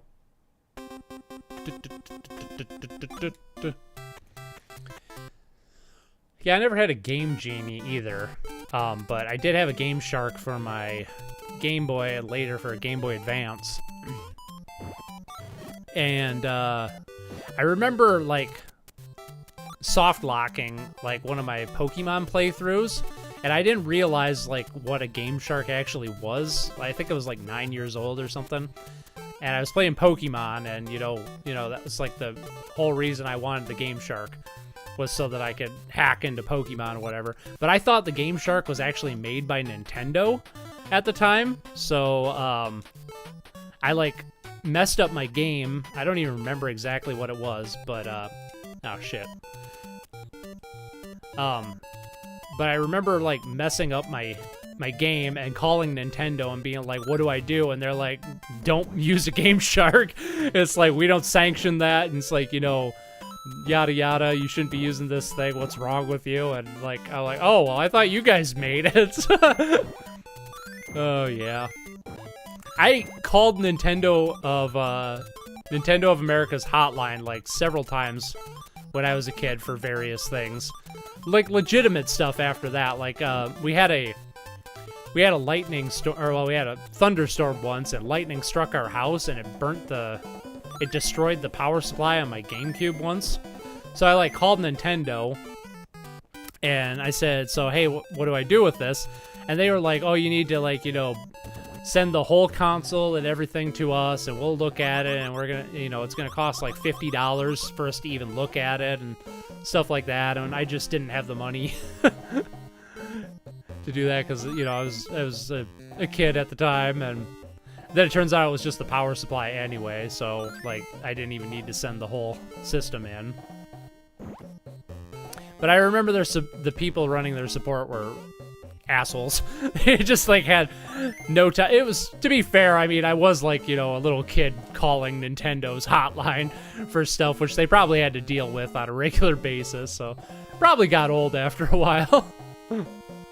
That Zelda collection is great. Before the orange box too, right? Oh my god, when I first heard that, you know, I remember having to like send it through snail mail too, and having to wait the old classic 6 to 8 weeks to get it in the mail, and that was just like torture, just like knowing that you know, I had all these awesome, I was like really into Zelda at the time too, so like waiting like 6 weeks for that collection to come in the mail was torture. And shit, not what I wanted to do. Forgot where the door is. There it is.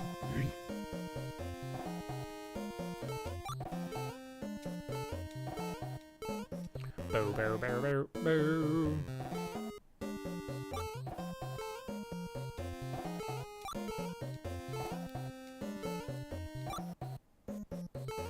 I think this is the spot where if you have Luigi, you can jump up on top of the ceiling, right?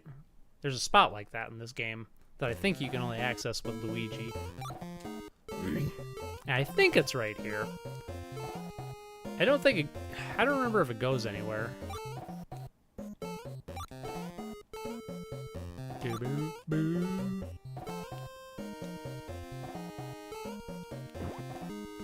And don't have to fight a Birdo on that one. Or do we? No, now we do. Oh, right, this is the boss. He's boss. What? Fuck you.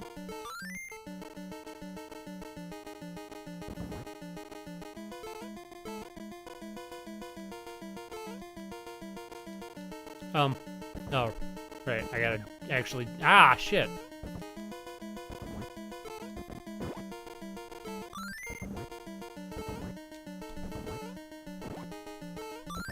Damn it. Oh. Can you pick that up, please? Thank you. There we go. Oh. Eventually I'll hit him. There we go. Oh, damn. All right, you can just jump into them and pick them up. I forgot about that. That's so much easier. Oh, damn it.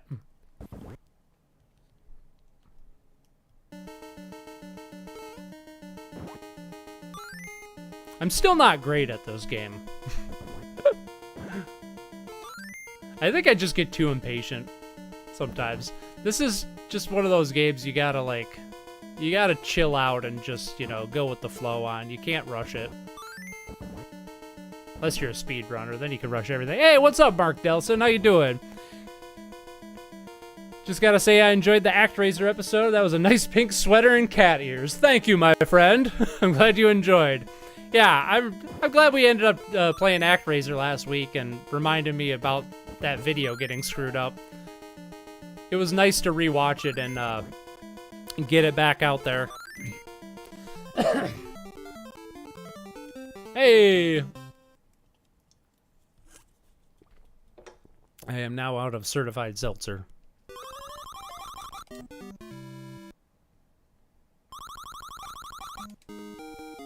Yeah, there we go.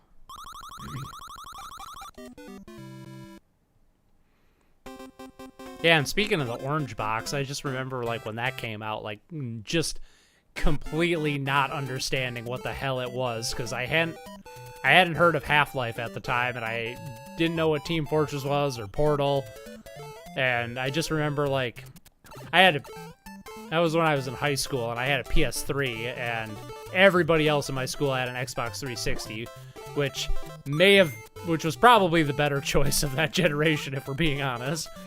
But I just remember, like, this one kid, like, it's like, yeah, I just got this game. It's called the Orange Box, and I'm like, what a stupid name for a game. I didn't realize it was a collection, though. Good times. Now, here's a spot where Toad comes in really handy, because he can... For some reason, Toad is, like, the strong character in this game, which is kind of funny, but he can dig really good.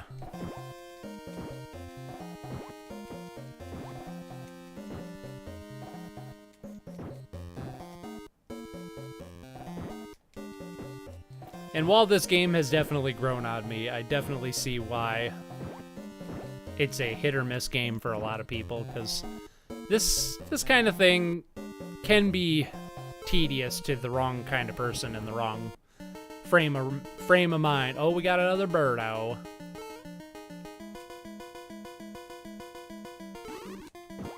Uh-oh. Oh. Wasted it.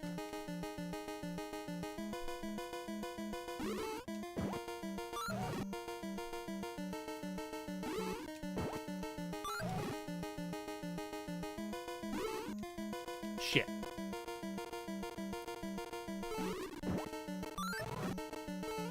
There we go.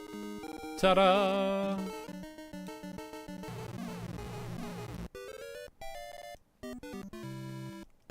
PS3 for the exclusives and Blu-ray, Xbox 360 for online play.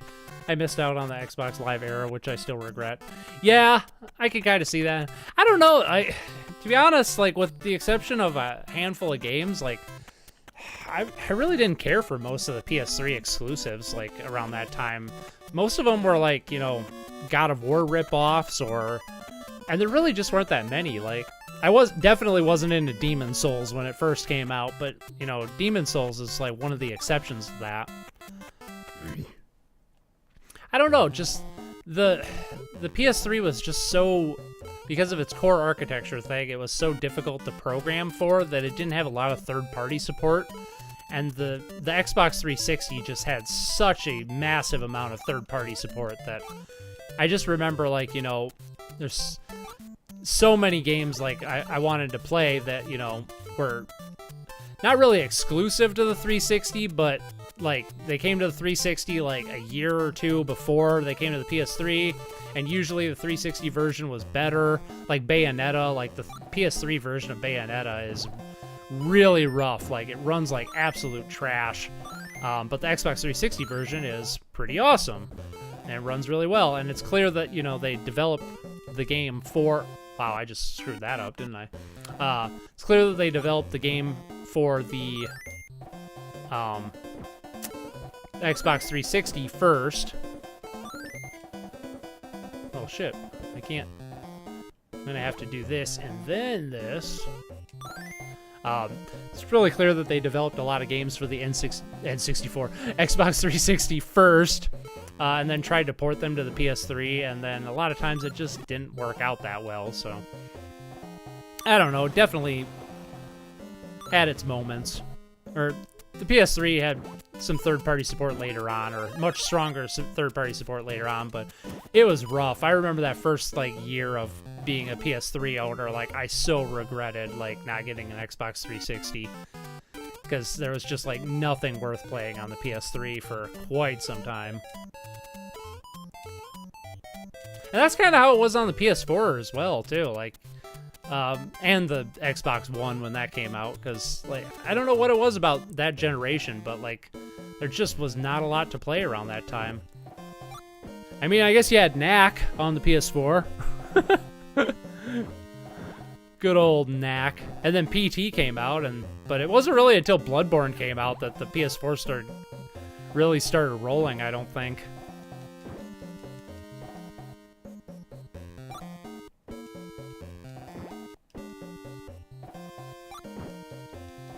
And I also remember, like, you know, like every PS3 owner being, like, so, like, looking forward to God of War 3.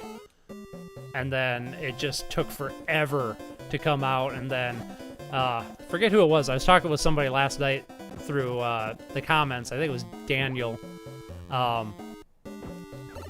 Where he asked me what I thought of the God of War games. Oh, shit. And I mentioned how, like, I was really disappointed in God of War 3. And now that I'm thinking on it, I think a lot of the reason was that I just waited so freaking long for that game to come out. And Sony hyped it up so much. And I don't know, I think it was just one of those games that by the time it finally came out, it just could not live up to the expectation that people had for it. So that might have been why I didn't like that game at the time. Who's to say? Probably gonna beat this level, beat this level's boss, and then hop to the next game, which I forgot, but I wrote it down. I'm digging the wrong way here. Shit. Bomberman something. We're gonna go to Bomberman something on the TurboGrafx 16.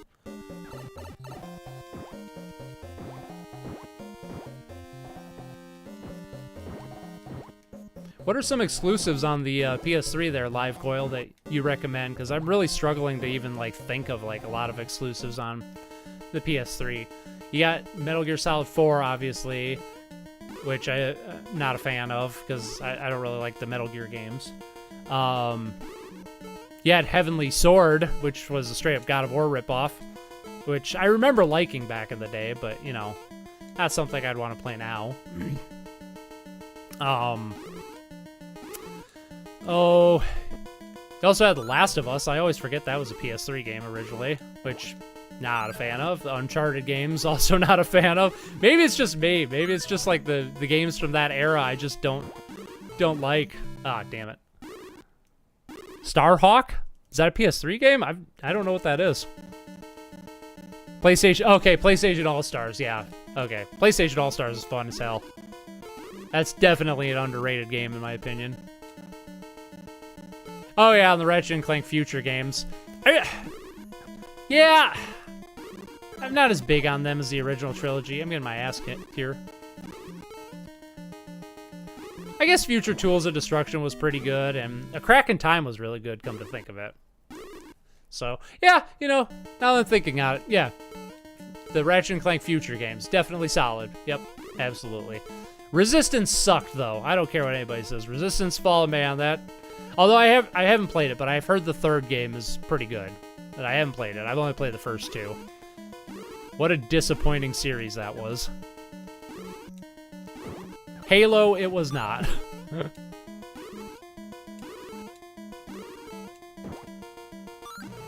Ow. Jesus. Uncharted, even though they port the collection to PS4. If you go me, it is underrated indeed. Playing 4 players local is great. Yeah.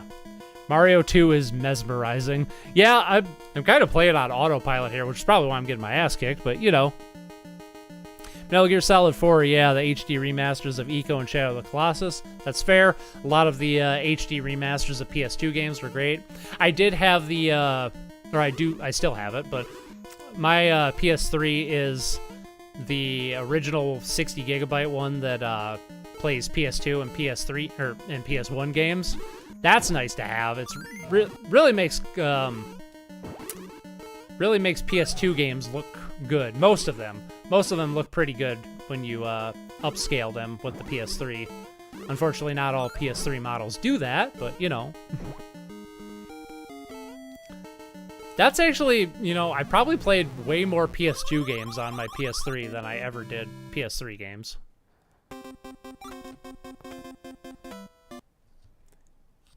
And yeah, the remasters of Eco and Shadow of the Colossus. The remaster of Eco, that's the first time I ever played that. I played Shadow of the Colossus on the PS2. I don't actually think I ever played the remaster of that on the PS3. Ow. What do we got here? We get some coinage action. Get some coinage action here. The PSN Store 2. Most PS1 games, even out of print ones, could be sold for like $5 a piece. There's that. Yep. I bet on the wrong horse on this one, but around that time I was buying more Wii Shop stuff. Definitely bet on the wrong horse there. The Wii Shop was fun, I guess, but looking back, it was pretty terrible, right? Other than the music, it was a pretty terrible experience overall.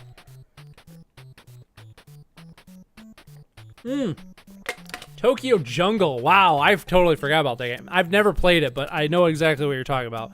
What a weird game that is. Yeah, I definitely want to play that. And it's how you played Klonoa on the PSN. Yep. Twisted Metal on PS3 is really good. Wow, I didn't even know there were Twisted Metal games on PS3. I thought they stopped on the PS2. Huh. Good to know. And Sly Cooper. Yeah. I must just not have, like, you know, dug all that deep into the PS3. I did. That was kind of a weird time in my gaming experience, because, like, I had a PS3, an Xbox 360, and a Wii, but I also was in high school and I didn't have a job, so, like, I didn't have, like, you know, money to buy games to support 3 separate libraries. And then by the time I graduated, I wasn't so interested in those consoles anymore. I was more interested in the retro stuff, so when I did get a job, all my disposable money went to retro games instead, so yeah, you know, looking back on it, I guess I didn't really experience that generation of games to its fullest.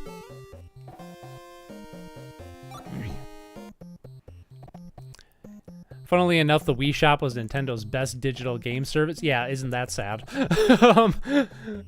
The Wii U and the Switch have a lot to be desired in terms of game selection and customization. Yeah, I mean, at least you can give the Wii Shop a pass for its age. But yeah, the Wii U Shop and the current eShop are, yikes. They're pretty bad. And they don't have an excuse anymore because digital distribution is a thing that we've had for like 15 years now. There's been a mainstream thing for like 15 years now. They've had a lot of other people that they can, you know, learn from and stuff, but I don't know, Nintendo's just got to do it their own weird way, and yep. 7th Gen in general has a lot of cool oddities. Yeah, that's kind of what I didn't really fully explain that, but that's kind of what I was getting at earlier when I was talking about like the third-party support on the Xbox 360. Was there was just a lot more experimental stuff on that console at the time, at least at first, than there was on the PS3, and that's kind of what drew me to the Xbox 360 in the first place. Obviously, there was Halo, because I was, you know, still into Halo at the time. But like that one Naruto game, what the hell was it? Rise of the Ninja, which is a surprisingly good game. Like, you know, for a licensed game like that, it's actually really good, but I remember that being one of the first Xbox 360 games I got. I think it did come to the PS3 eventually. Correct me if I'm wrong, but it was definitely an Xbox 360 exclusive for a long time. And then, let's be honest here, like, you know, PSN was, you know, was fine. The Wii Shop was fine. Xbox fucking crushed it. The fucking Xbox Live Arcade, like, hands down the best freaking digital distribution service of the time. You know, Steam eventually got their shit together and is now much better, and it remains the best. But at the time, like, you know, I gotta give it Microsoft credit and the Xbox team credit. Like, the fucking Xbox Live Arcade was awesome. Like, it just did so much to, like, support, to support smaller creators and independent developers, and, like, highlighted. That's a good time to jump to our next game, I think. So, yeah, we're going to jump to Bomberman something on the TurboGrafx 16. Yeah.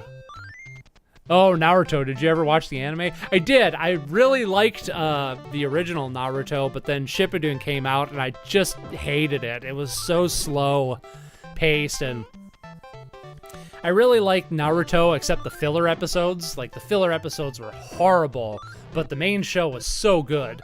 And I've actually been thinking about rewatching it, because I haven't seen it in about 10 years now. But, yeah, I remember really liking Naruto.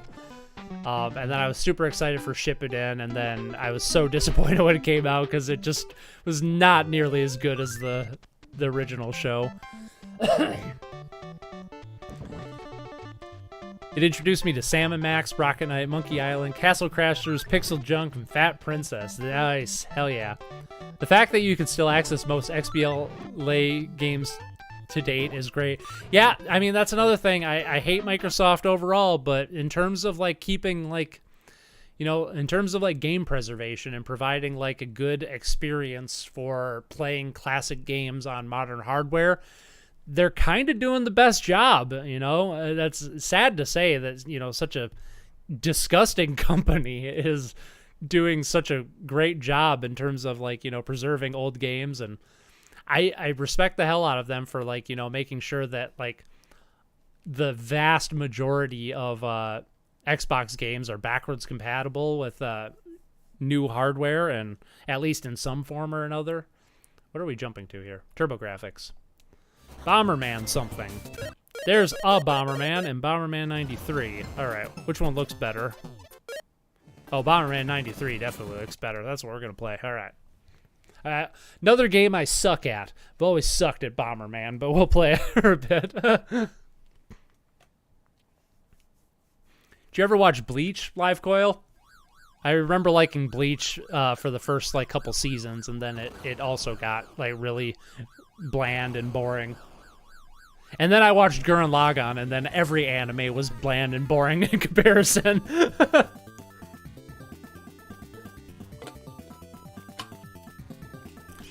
I think that's probably why Shippuden did not appeal to me, because, you know, sometime between the ending of the original Naruto series and Shippuden coming to North America, I watched Gurren Lagann, and ever since then, like, you know, if an anime slows down even slightly, I'm out. You know, I can't stand, like, slow-paced animes, which you know, when I was in high school, like, I'd watch every freaking anime under the sun. I was such a freaking weeb that it didn't matter if it was good or bad or whatever, but I'd watch it. But then I watched Gurren Lagann and everything changed. Now I can't watch most animes. Yeah, Naruto is great. Shippuden is good, but it has a slow start. I'd look up a guide on the necessary episodes before you rewatch it if I were you. I know exactly which episodes are which in Naruto, because you can tell. You can kind of tell, like, within the first, I don't know, 5 minutes of an episode, if it's a filler episode or not. It just kind of has a feel to it. And I think the animation, I think it was a different animation studio, too, that did all the filler episodes. Correct me if I'm wrong, but the filler episodes just definitely don't look as sharp. They definitely put all their time and energy into the main story, which is good. I recently got into One Piece. Oh, it's a bit of a test watching after the first saga, but I really enjoyed reading the manga. Yeah, One Piece is like a show that I really want to get into, but it's such a big commitment, because I think I was scrolling through the pirated anime website that I stream stuff on occasionally, and I saw One Piece is now on episode 1037. Like, oh my freaking god, is that a lot of... That is a ridiculous number of episodes. I did watch One Piece back in the day, after, not the 4Kids dub, but the Funimation dub when it first came out. Oh, I like the Goomba in a hat there. That's pretty neat. Watch out for his fireballs after he warps. Damn, this looks cool. All right, what are my buttons? Move over there out of the way. Okay, cool. Let's get this guy. Should probably move away from the bomb before it explodes. Who's ready to see my sick Bomberman skills, yo? Yeah. That's what I'm talking about. I watched the first few episodes of Bleach, but it didn't grab me. I watched Naruto, but other massive series I like My Hero Academia. Oh, shit. I should probably look at the screen or pause if I'm going to look at the chat. But other massive series like My Hero Academia and One Piece I avoid. Just takes too much time. Yeah, I've had a couple people mention like they really like My Hero, but I don't like the whole school thing. I don't know. That's a trope in like anime and like TV shows where it's like it's a school, but there's other shit going on, or like, you know, the Harry Potter kind of thing. You know, it's a school for witches and wizards, but there's some dark shit going on in the background, and all the kids have to take care of stuff because the adults are all incompetent. And the only one of those that I really like is My Hero, or not My Hero Academia, Little Witch Academia, by Trigger. It's basically the same people that made Gurren Lagann. What a great show that is, but even that, like, you know, the setting is not something I particularly enjoy. I did watch, I don't know how I ended up watching this. Are you familiar with High Guardian Spice? It was like Crunchyroll's like in-house like first anime or whatever that, you know, they publish and stuff, and everybody hates that show. And it was okay. I didn't really care for it either, but, you know, I kind of like the... Wow, this is just terrible. Well, eventually we'll get this guy. Hey, there we go. Hey, we completed the level. Ooh, what's this? Oh, man. I just don't think I have enough patience for Bomberman. I am so bored right now. I definitely like the other... style of Bomberman games more, like Hero and 64. What is going on? I got all the enemies. Isn't the level supposed to end now? Oh, I got long bombs now. I should probably watch out. Am I missing something here? Do I have to bomb all the rocks? Is that what's going on? I thought you just had to beat all the enemies.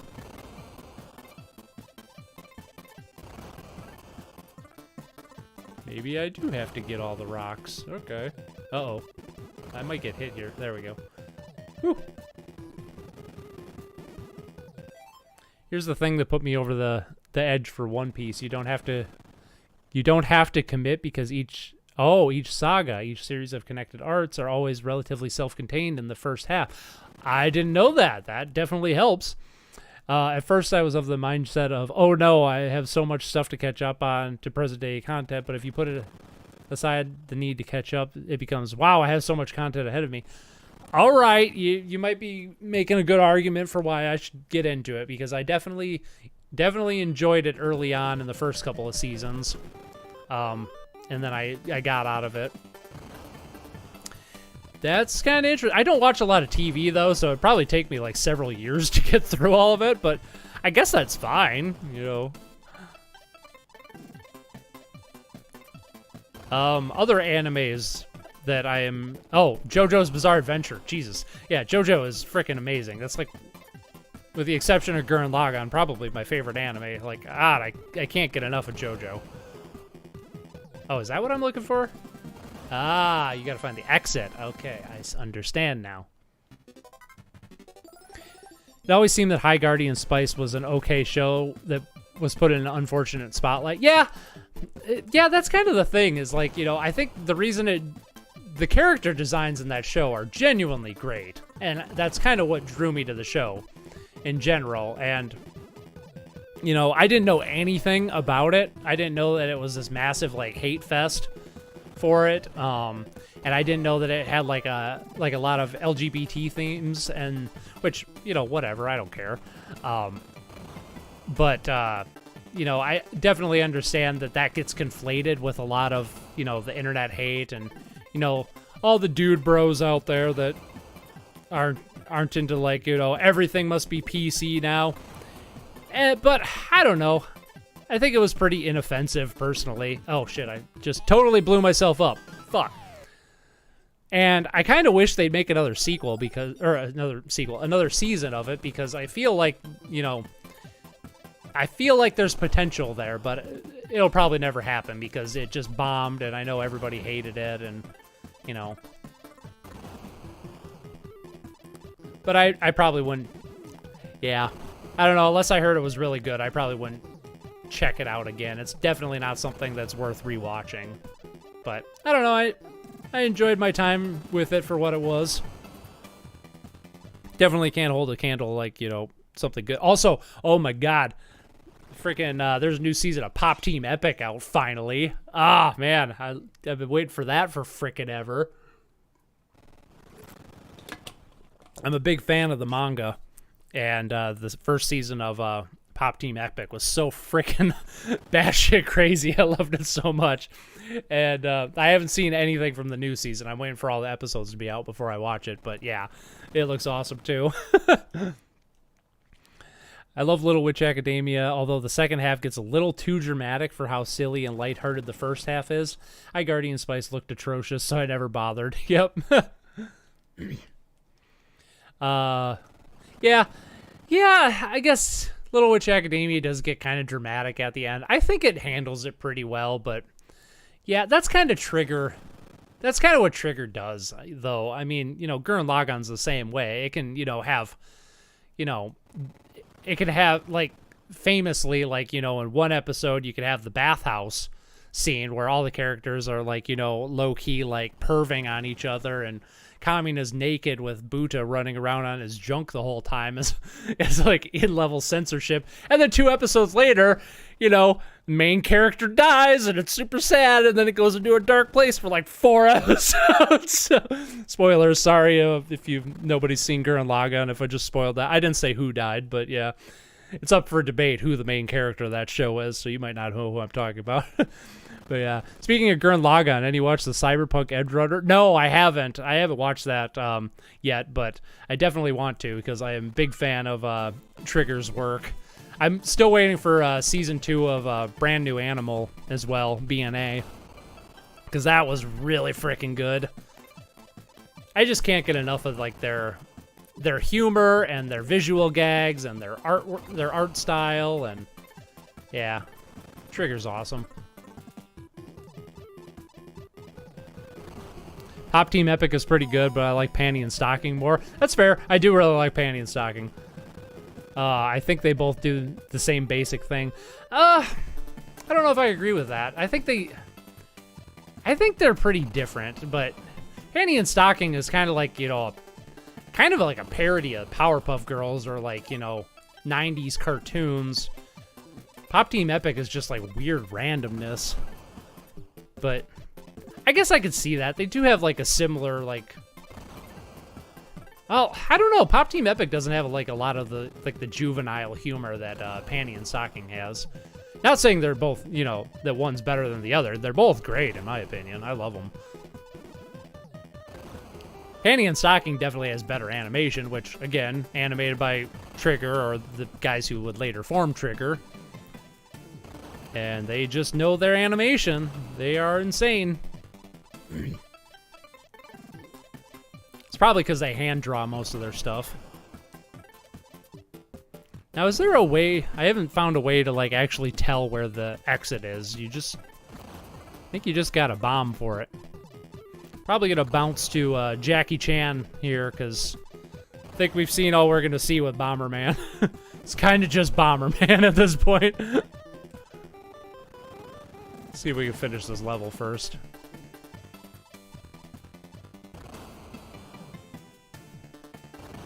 Oh, I almost died there. Haha. It's gonna be, oh yeah, there we go. Ta-da. I've got my phone plugged back in at 0%. What's up, Brisk? Welcome back. Oh yeah, I've also been rewatching One Punch Man. I heard the other series by its creator, Mob Psycho 100, is really good. Mob Psycho 100 is even better than the first season of One Punch Man. Like, have you seen season 2 of One Punch Man yet? Because I have. It's not very good, unfortunately, because season 1 is so freaking amazing. But Mob Psycho 100 is fan-fucking-tastic. It is way better than One Punch Man, in my opinion. Definitely watch it. And season 3 is just rolling out right now, and I think this is the last season, too. Or at least for now, which, I mean, every season is the last season for now. But I think that this is planned to be the last season, because I think the manga ended. I might be thinking of a different series, though. But yeah, Mob Psycho 100 rocks. I need to finish that one. Yeah, season 1 was freaking solid, really good. I'd say it's just as good as season 1 of One Punch Man. And then season 2 of Mob Psycho 100, which is like a lot darker, but it really ups the show for me. It really took the series in a stronger direction, I think. We are playing Jackie Chan on the NES next. Was that game actually released in America? Might have to jump to the Famicom. We'll check and see if it's on the NES yet. I'm guessing it was, because Jackie Chan was like a cultural phenomenon back then. Rightfully so. Jay is over this way. There we go. Jack Nicholas, Jackie Chan's Action Kung Fu. Yep, this is the game I was thinking of. Cool. All right, nice. I bought the Mob Psycho 100 manga in the bookstore the other day, but I haven't read it yet. Yeah, I haven't read the manga, but the anime is freaking incredible. Jackie Chan's Action Kung Fu by... Oh, Hudson Soft made this. Ah, I didn't know that. It's probably going to be pretty good then. Oh, shit, there's an intro. We better watch that. I need more water anyway. I'm curious to finish One Punch Man Season 2, but only Season 1 is on Crunchyroll for some reason. That's weird. Yeah, so I've heard a lot of people say Season 2 of One Punch Man was terrible. I wouldn't go that far. It's just kind of basic, is how I'd put it. I feel like, it exists solely to set up bigger things in Season 3. But they also changed animation studios, like, before that, and the animation studio they hired for Season 2, they did a really shitty job. Like, the animation is so bad in Season 2 of One Punch Man, which sucks, because the first season was so good.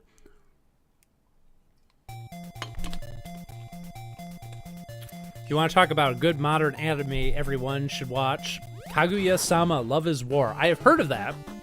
I've heard it's really good. I believe Super Eye Patch Wolf mentioned that recently. There's a channel I watch that sometimes talks about video games, but most of the time he talks about anime and stuff. Yeah. Yeah, I think that's how I first heard of that. I'm pretty sure it's the one. It's the one where, like, the two characters, like, love each other and they're trying to, like, convince each other that, like, the other one loves them, but it's played out more like a battle anime. Like a shonen battle anime where it's like their inner thoughts and it's like played for like action. It sounds like a really interesting concept.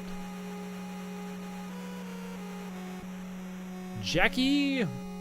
I'm wondering if this game was something else and then they just tied Jackie Chan in at the last minute, because this really, I don't know, if you didn't have the title screen, like, would you know this was Jackie Chan? I don't think I would think it was Jackie Chan. I think it was just, generic Kung Fu dude. Well, I like it so far. I really like how big Jackie's sprite is on this. That's something you don't see a lot on the NES, are big sprites like this. Or big detailed sprites. This almost looks like a Master System game, come to think of it.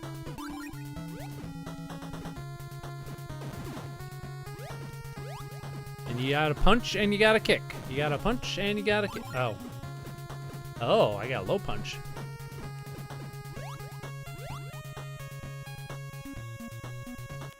they're trying to get the other person to confess first, and that'll determine who's dominant one and who's submissive. Right, yeah, Super High Fish is cool. Yeah, I really like his videos. Yeah. The frogs give you items. Oh, that would be why I didn't take damage. I assumed that they were an enemy, and then one walked right through me, and I'm like, oh, well, maybe they're a background asset or something like that. How about Star Wars Visions? I'm a sucker for anthologies. I don't know what that is. I've never heard of that. I'm not a Star Wars guy. I'm a Dune guy, and Dune guys typically don't like Star Wars. Sonic X is an amazing anime.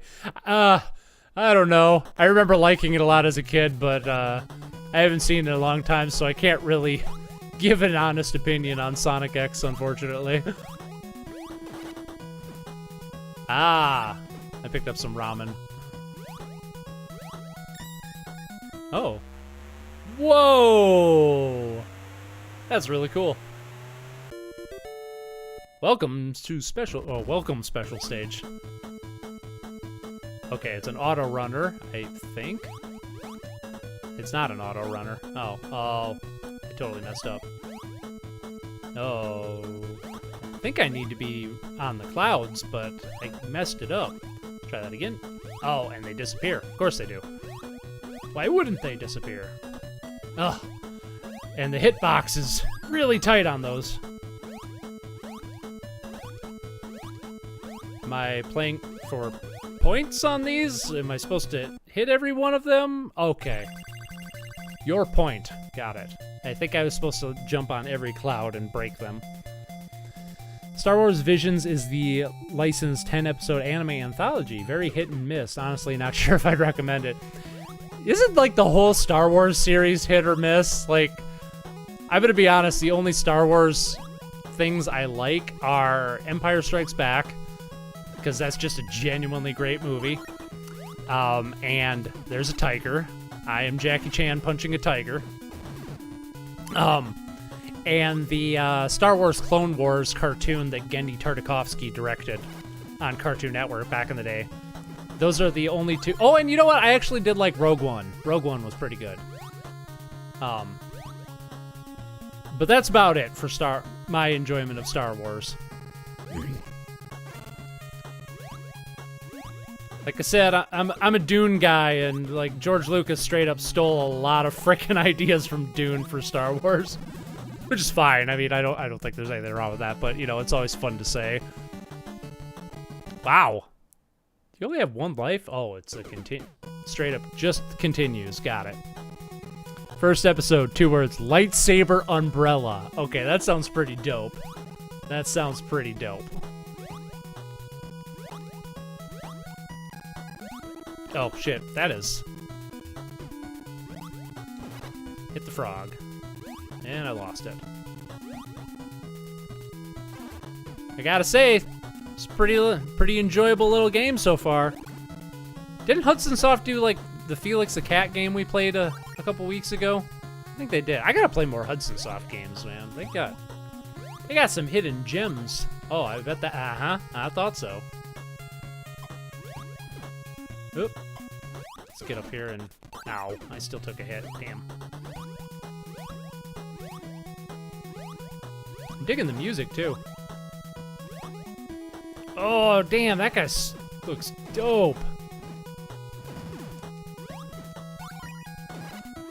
Got health? Yeah, health. Health was needed.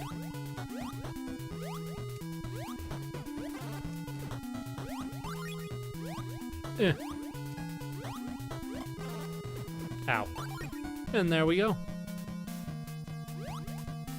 Oh, now we're back to... Oh! Don't touch the rats. Got it.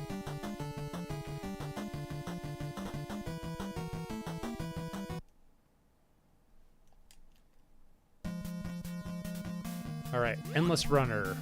Don't touch the rats. Got it.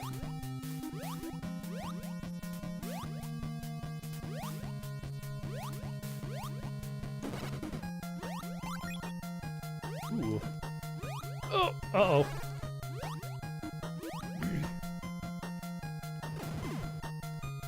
I'm really thinking that this was something else and not designed as a Jackie Chan game, but I could be wrong.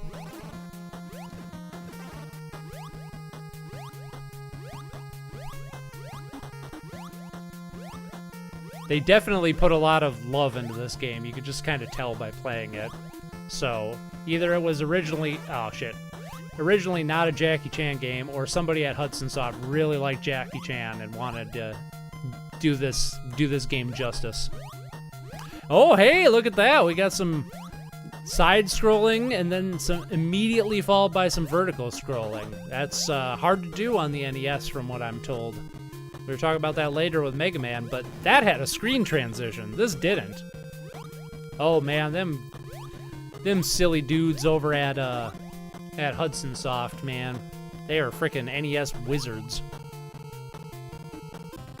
Oh man, that's freaking cool. Let me guess, gotta jump up and hit you in the face? Looks like a jump up and hit you in the face kind of thing. Ow. Oh, damn! That did a lot of damage. Play Sonic 3 next.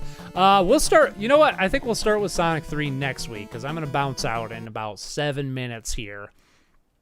And I would like to play through all of Sonic 3. So, you know what? I'm going to write that down. And we're going to start with Sonic 3 next week, I think. Because I think you brought that up the other week, and we were going to play it, and then I didn't. So, we'll put that on the list, because that has definitely been a big request, and I haven't played it in a while. That would be fun to play. It's also a game I'm, really good at and can play with... all the muscle memory in the world, so I don't have to think about it too much.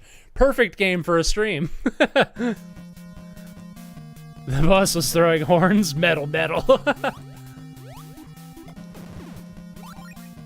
Yeah, let's see if we can beat this boss here.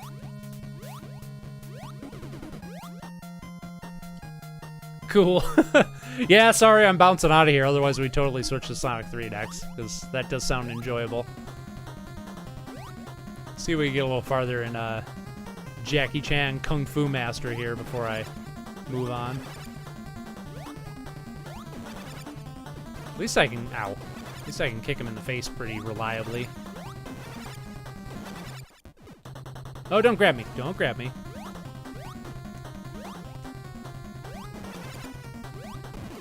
Woo! I'm getting the hang of this game. Nice. Nice. I like the presentation on that overworld map is so cool. That was really nice.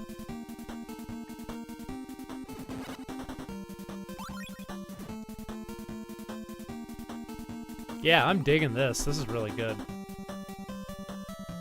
Oh, they did it again. Side-scrolling followed immediately by my vertical scrolling.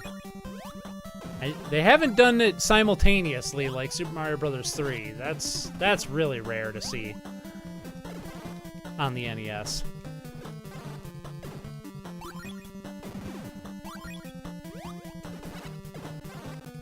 Shit. What the hell happened there? Alright. Damn. Do you plan on turning off sprite flickering for NES games, or are you gonna keep it? Is that a thing I can do? Turn off sprite? Is it? Yeah. I hadn't thought of that. How's that? Here, I'll play a couple frames while looking at the stream thing. Can you actually see the sprite flickering?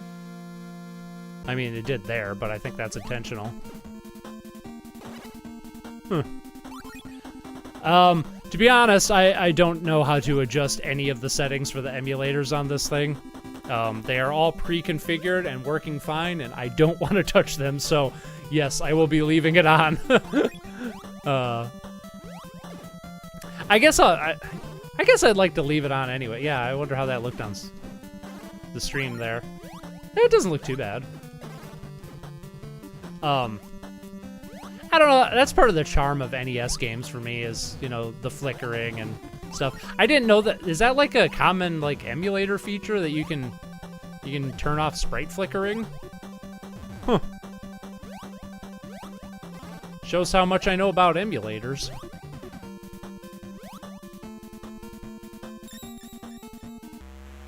All right, now that I know what I'm doing, maybe we can actually do some decent damage on this. Never mind, this is a completely different special stage. Got it.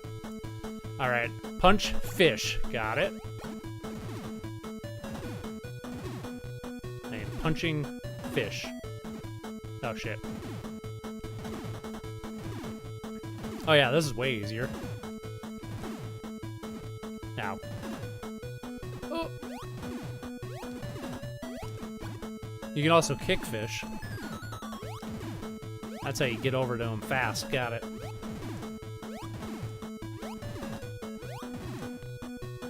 Hey, I did pretty good. Nice. The thing that says 9 down in the menu is an ability. Oh, you can do it by pressing multiple buttons. Got it. We'll try that. Thank you, Theogomi. You're always giving me the best hints. Or just telling me how to play the game. Multiple buttons. I am pressing multiple buttons. I am pressing up and down. I am pressing select. I can't seem to get it to do anything. Ah, up. It's up and attack. I got it. I figured it out. Just like Castlevania.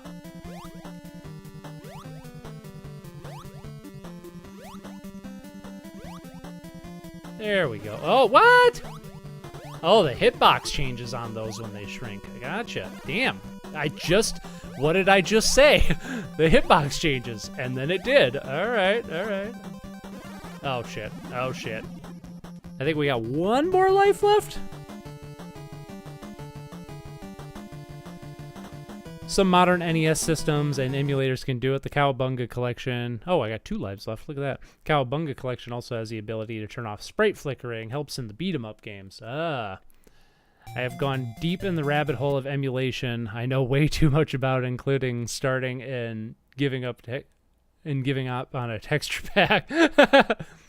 Got a Stream Deck 3 weeks ago. First time I played with an emulator in 10 years, and I'm stunned at the amount of improvement they bring to retro games, especially in the graphical enhancement. Yeah, I'm kind of blown away just by... Well, comparing the output of NES games on this RetroPie here, compared with my RGB modded NES and the actual and my FrameMeister, the wonderful upscaler unit that I have, they look the same in terms of like pure quality. However, this is way more convenient, just infinitely more convenient to play these games on. So I don't know, I used to be a diehard purist when it came to like retro games. It had to be on original hardware. I used to play only on a CRT, but then I got into RGB modding, and RGB modding consoles look so much better on LCD screens than on a CRT. At least I think so. And this RetroPie thing just looks so good. So I'm definitely coming around on emulators, especially for older systems like this. Especially, you know, it makes capturing gameplay just so much easier, and because that's always been, I've been doing this like, you know, like video production thing for going on 15 years now, and capturing games has always been a pain in the ass. Like that's always like the worst part of the experience for me of actually like, you know, making a video. Like, I used to have an Elgato back in the day, and, like, that thing sucked, and now I have this, AverMedia Live Gamer Portable 2, and it's fine, but it's still not very good. I think that was our last life, so, yes, absolutely. So, yeah, there's that.